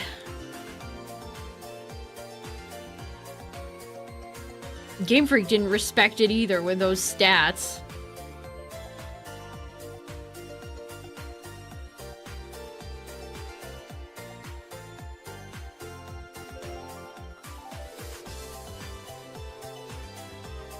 Again, next week, chat, we're going to be checking out the new Pokopia DLC, Bubbly Basin. We're going to go say hi to Manaphy. See how Manaphy's been. Beast of Reincarnation is coming out soon. Worlds is at the end of the month.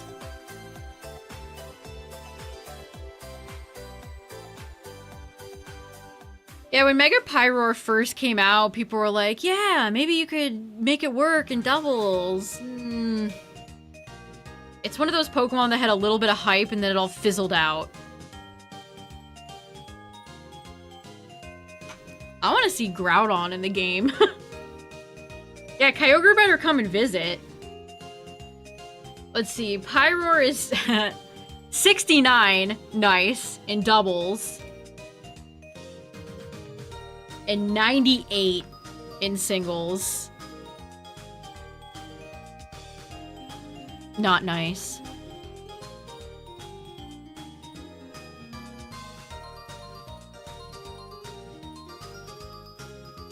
I mean, how can you compete with Charizard Y? Like, Charizard Y has built-in drought. How can you compete with that? Oh, your Switch died. That's annoying.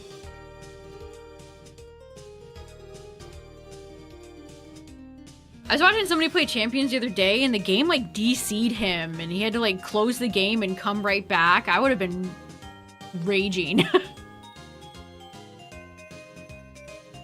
Umbreon and Hippowdon. Great combination for nightmares, maybe.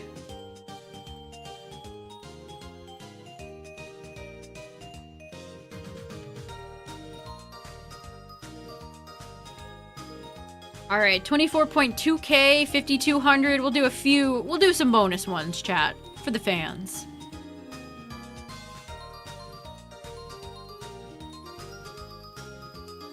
Yeah, the bot makes the worst choices.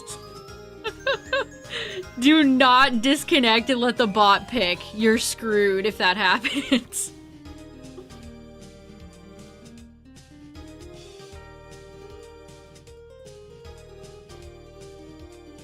Pyroar is miserable in ZA, which is kind of a stark contrast to its extremely goofy Mega Evolution. Jimmy Neutron Dole Whip head. Dip Cone.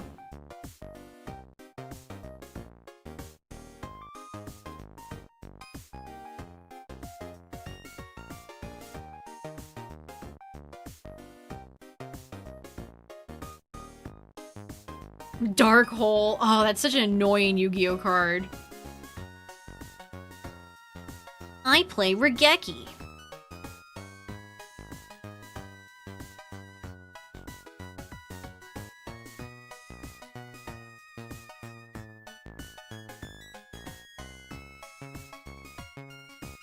Oh man, I am tired though. Whew. FireRed has drained my life energy.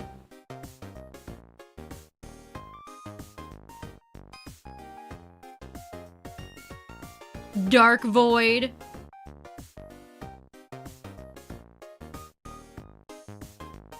The Darkest Void.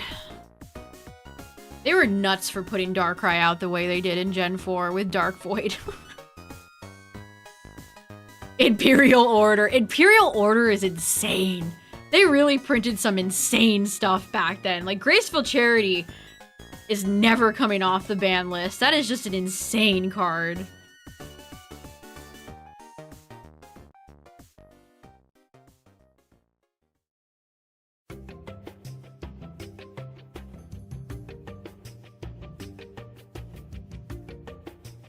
When is Mega Darkrai gonna be available to play in Champs, I wonder? I assume it will be not far off. Man, I don't want to see Primal Kyogre Groudon back. Think of all the shenanigans about water and all the drought and oh, now your water move doesn't work because they sent out Primal Groudon.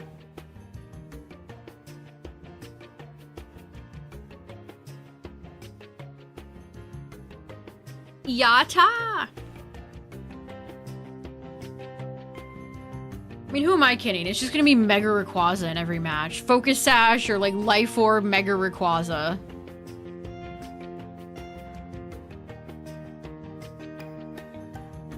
Oh, I love Giant Rat. He's my goat.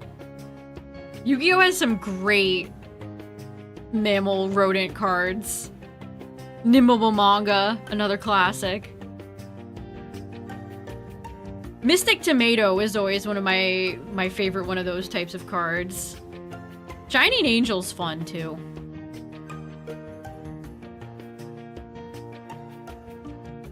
Got caught up in eBay bidding. Did you win though?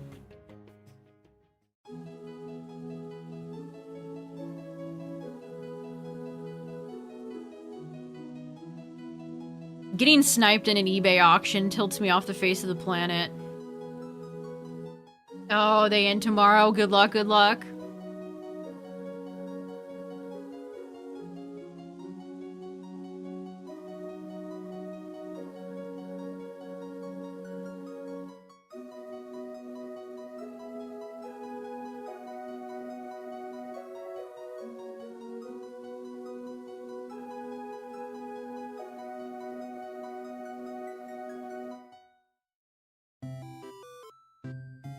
The next time we play FireRed and LeafGreen chat, get ready for the stream title of I'm going to hit triple odds.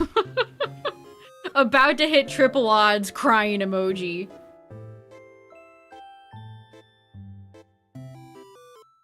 Ooh, for 76 bucks. Nice.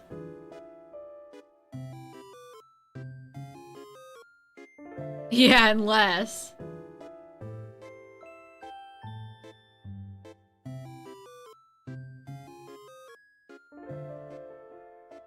Oh, man.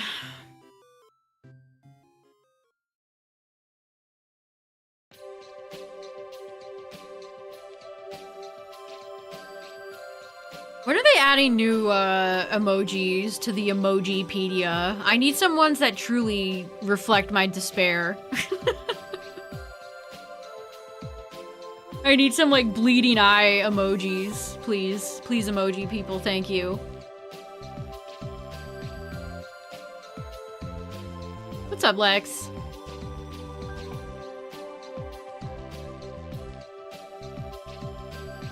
I know, it is crazy they had Dragoon banned that long. Also, heads up chat, last ads of the night are about to play. You probably won't miss much.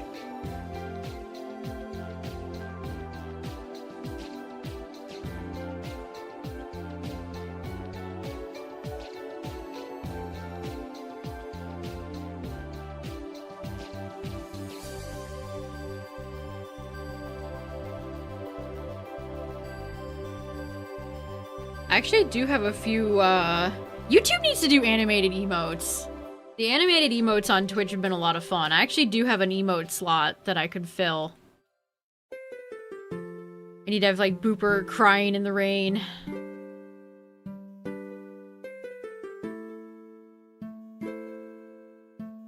Typhlosion EX. Oh, I love Typhlosion. Typhlosion's one of those Pokemon that I really wish I could use. They're such bums for just copying Charizard's stats and pasting it on Typhlosion.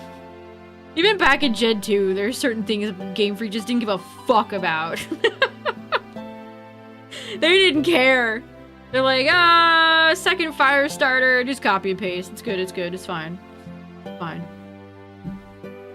And then let's never give Typhlosion a form until, like, 25 years later.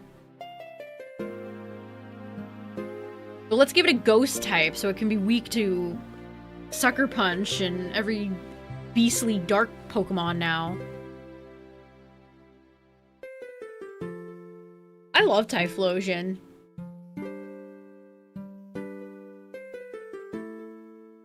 I still think of Flame Wheel as being like a Typhlosion signature move. Kind of like Blaze Kick with Blaziken. Blaziken!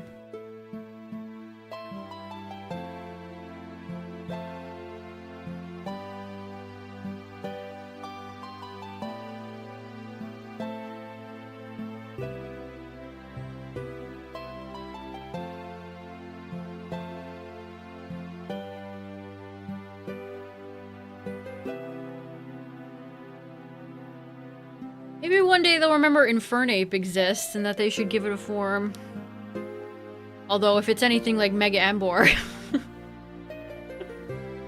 It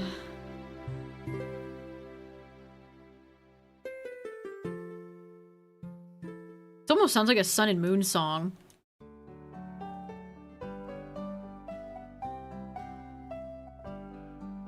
I know, I would love Ruby, Sapphire, Emerald. Like, I love FireRed and LeafGreen, and it's probably my best performing game that I play when I stream. Man, Gen 3 just hits different. It'd be a nice change of pace. I can think of so many potential fun hunts that I could do in Ruby, Sapphire, Emerald.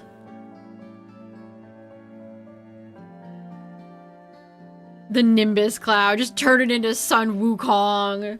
Sun Wukong! What the hell is this song? Meow, meow, meow, meow, meow.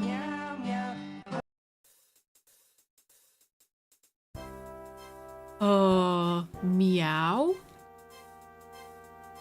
When are we getting home compatibility for FireRed LeafGreen? Where's Pokemon Coliseum?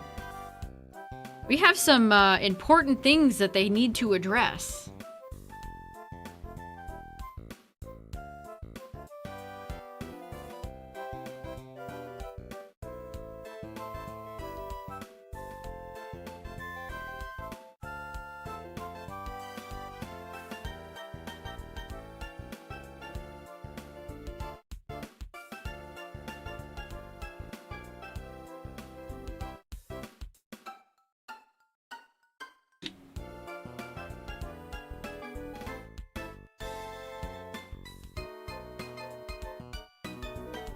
$24K attempts for Mudkip or Torchic. Ugh. You can see home compatibility for FireRed LeafGreen announced around Worlds. Love for Durant. Durant and Heatmore. I'd love to see forms for both of those. I love my fire types, chat. I love them.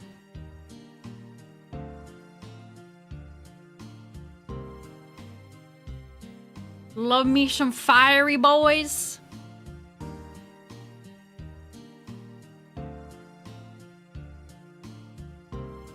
Compatibility being a Pokemon Day thing? Oh, I hope not. It'd be a bit ridiculous of them to do that. Wait a year later. Why does this stuff have to have a wait list? You have the money and the resources. Do it ASAP, you bums. it's like they have a magic 8-ball where they shake it and they're like, they follow whatever it says. Maybe someday.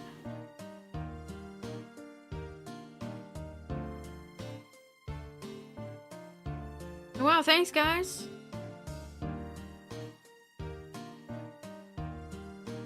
I saw another hilariously awful. Wait, can I find it? This is one of the funniest leaks I've seen lately. And by leaks, I mean it's complete bullshit. It's so bad that I question anyone that would ever believe it.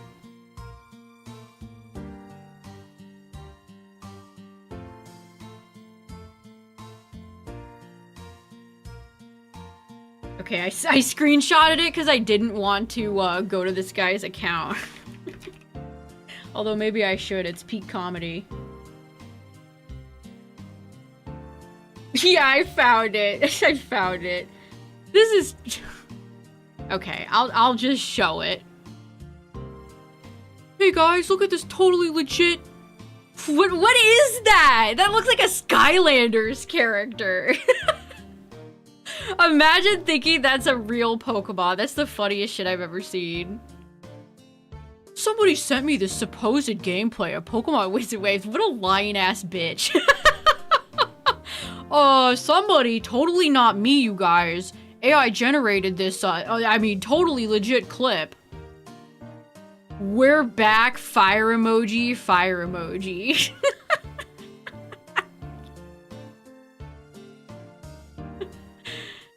Oh my god, that's great. How old is this person?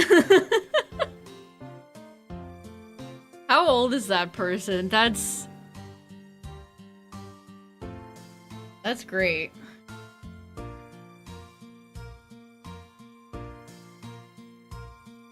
Yes, I'm sure that hulking Skylanders looking MF is it doing numbers though? I wouldn't say that's numbers.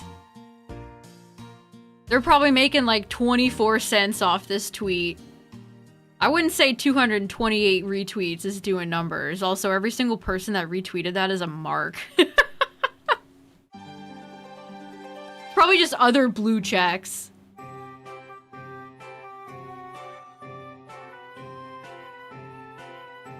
I love that the HP bar when Gekko was attacking just had no details to it too. Another glorious part of that.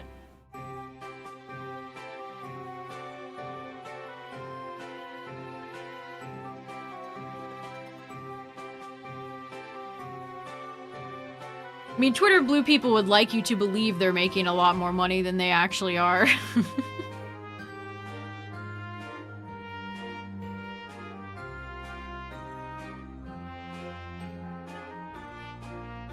No way, you guys, we're so back. This is the AI stuff has just made Pokemon League season worse. I miss the Koro silhouette reveals. It's all gone downhill since then. Yeah, and Twitter does take a cut, yeah. Everyone takes a cut.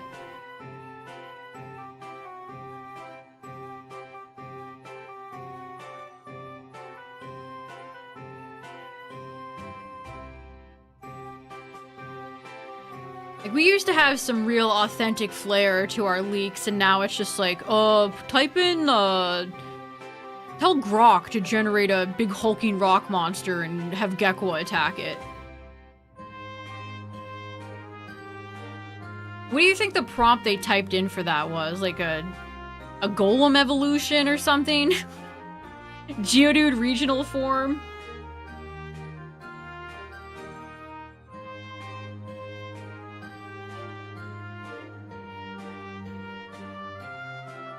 Like, nothing has the authenticity of that really funny acorn creature somebody made for the silhouette of Oshawott. Or remember Balio? The hulking clown beast somebody made up for Primarina? They just don't hit anymore like that. We don't get the real freaks anymore.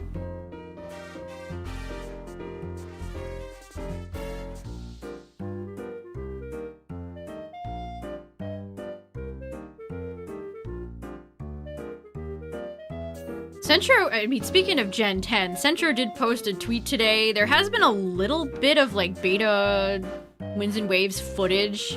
It's all very early, bare bones. But you can see the animation for the character is a bit more realistic. They actually, like, take a little step back. Here, I'll just show it. Don't give me Nintendo ninjas, okay? Don't get me. I'm just a little booper. You wouldn't attack a booper, would you?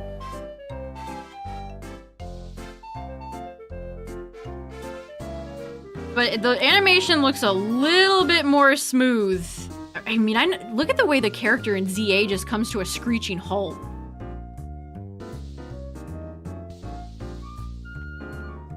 I like how they're like a shadow person. I mean, like I said, that footage is super duper early. But wow, animations that look lifelike. Took them long enough. Took them long enough.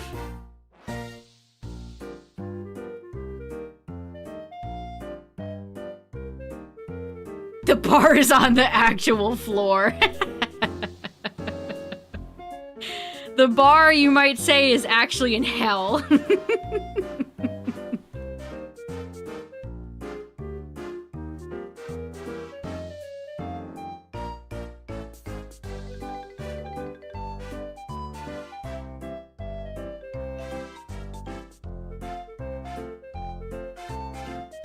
mean, I guess it's reassuring to see that they're working on the actual fundamentals. Again, bar in hell, blah, blah, blah, but better late than never, I guess.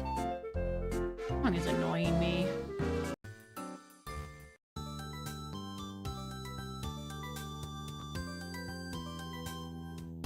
I watched Drew Gooden's video yesterday about Avatar, the live-action Avatar Netflix series, the second season.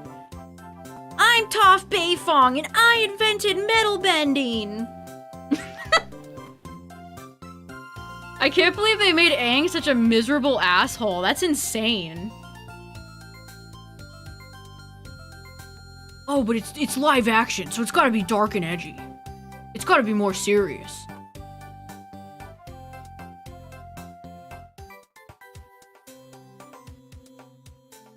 Insane the way they've treated Iroh's character, too. Like, the stuff he said about Iroh's character was shocking.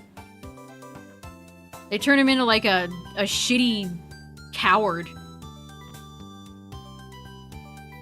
Yeah, Sokka apparently is just a butt monkey now. It made me cringe. They're at, like, an Earth Palace party, and Sokka drinks cactus juice and tries to say the mushroom line, even though there's nothing that looks like a mushroom. God, fire these people into the sun. This is disgraceful.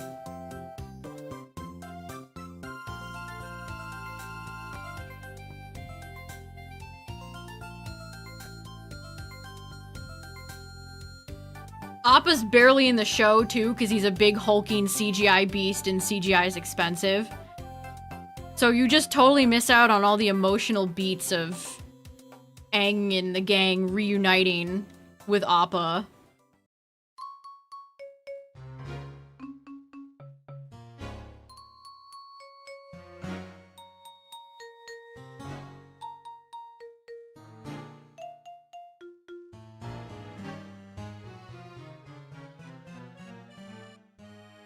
It's hard to be an Avatar The Last Airbender fan, chat. It's been hard for a long time. It's rough out here. What's up, Terry?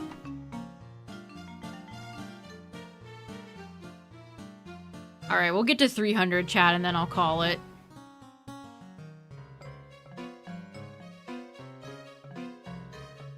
Yeah, it sure feels like ChatGPT made that show. It's also so blue. Why is every Netflix show so blue?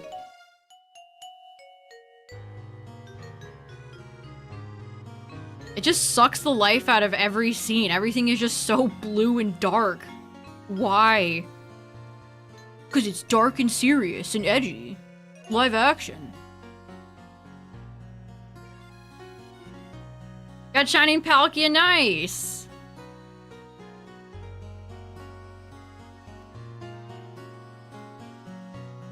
Amoonguss is not friendly. Sokka would not like Amoonguss. Yeah, I've seen some people on Twitter playing the Avatar fighting game.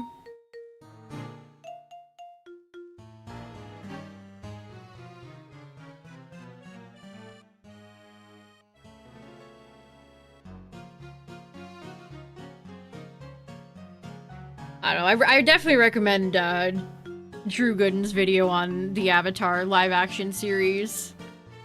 It's very well put together.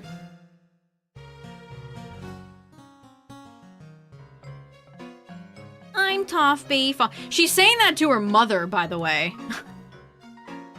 They have her mother in this scene, because in the original, she's just getting taken back to her parents by the two kidnapper paid hire guys. She says, I'm Toph Beifong to her own mother. I'm Toph Beifong, and I invented metal bending. The original line is so much better. She says she's the greatest earthbender, like, ever. It's like, yes, you are, Toph. Tell him. It's a definitive statement about her character, not... I'm Toph Beifong. I invented metal bending.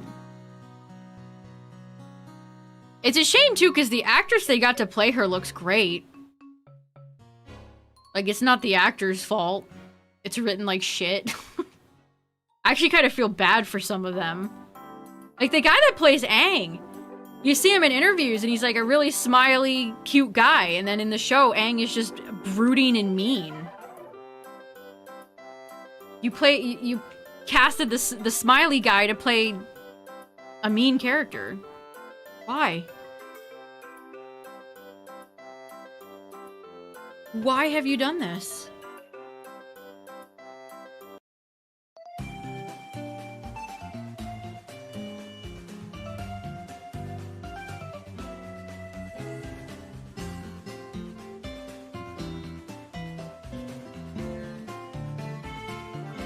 When I hit triple odds, I'm gonna like take a moment of silence. I need to reflect on my life choices.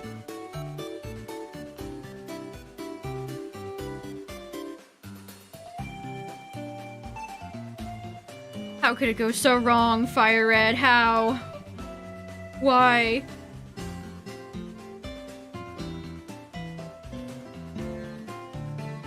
Yeah, I need to pay an Etsy witch. Dear Etsy witch. So there's this game called Pokemon FireRed.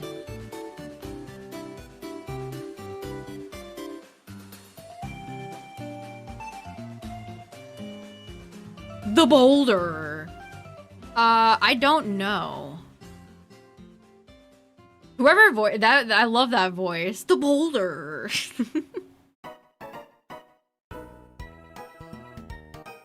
Oh, triple odds Masuda hunts? That sounds brutal.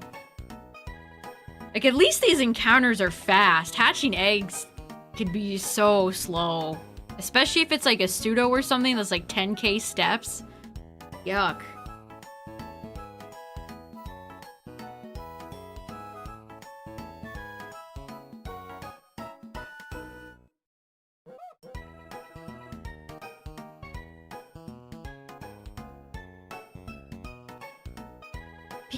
Pikachu.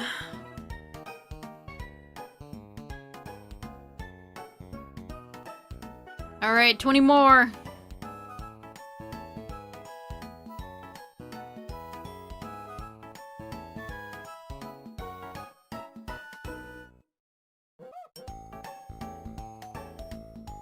I'm hitting, I have a higher number in LeafGreen than 3 of my previous shinies. Magikarp, Bulbasaur, and Dratini. Like, everything has a 4 and then a 7.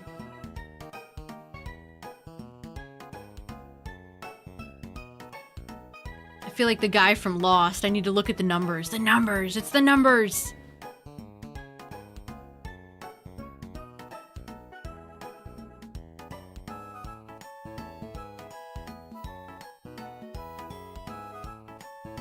I should have went to go hang out with Zapdos. I should go to Zapdos and just hang out with Zapdos. Like, hey dude, what's up? How's it going?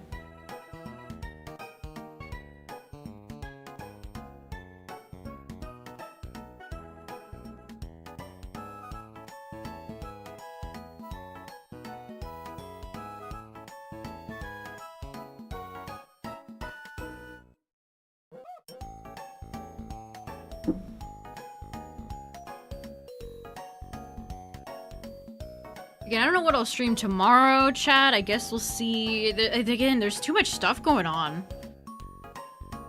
There's too much stuff. Still looking for Tangela. That might be one I want to go after in FireRed. Again, listen, FireRed, I have so many bright, big ideas for shinies. If you'd ever let me free. If you'd ever let me leave the start of the game.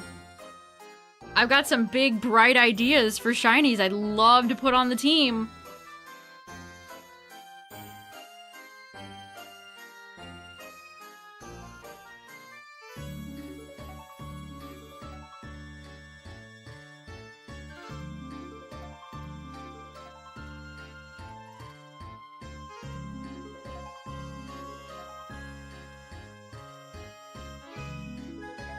If you ever feel like showing up.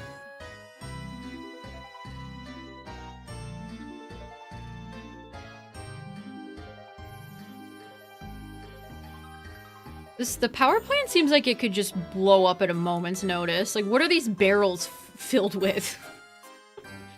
And there's like Electrode and Voltorb in here? Dude. This place could explode at a moment's notice.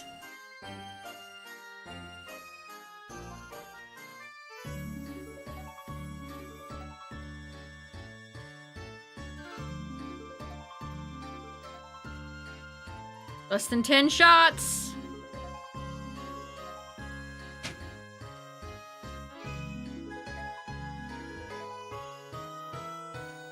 What?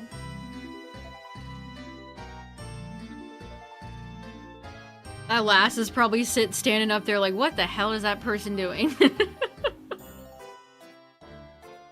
She's been here for 4 months. What is she doing?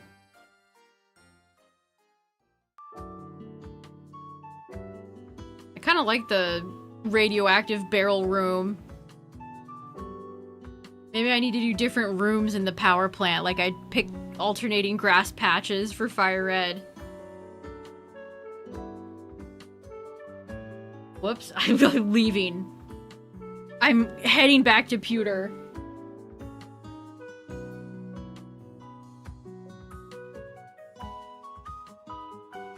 I know I'm at 24k and about to hit triple odds, but I'm so glad I'm not in the lab or talking to the Magikarp guy anymore.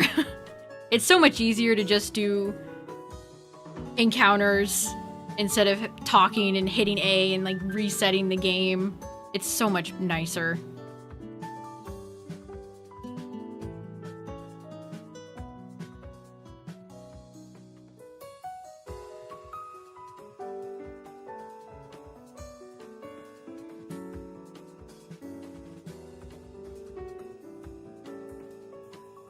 They did separate Appa, it's just he's barely been in the show, so it's like, why should you care?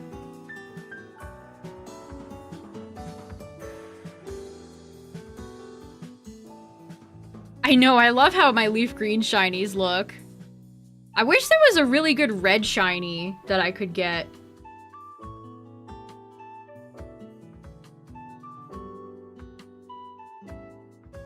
So I'm kind of leaning towards Magneton because I think Magneton would look nice with all my other shinies.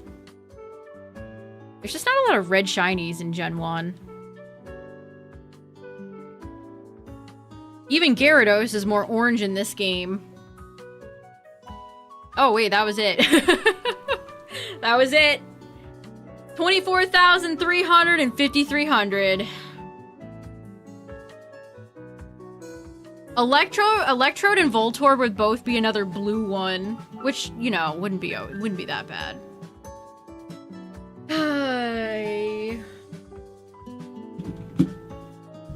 This game is so mean.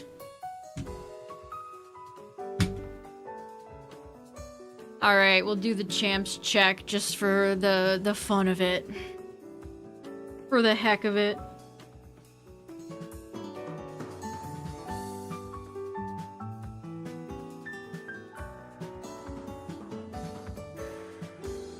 Gyarados is more orange in FireRed and LeafGreen.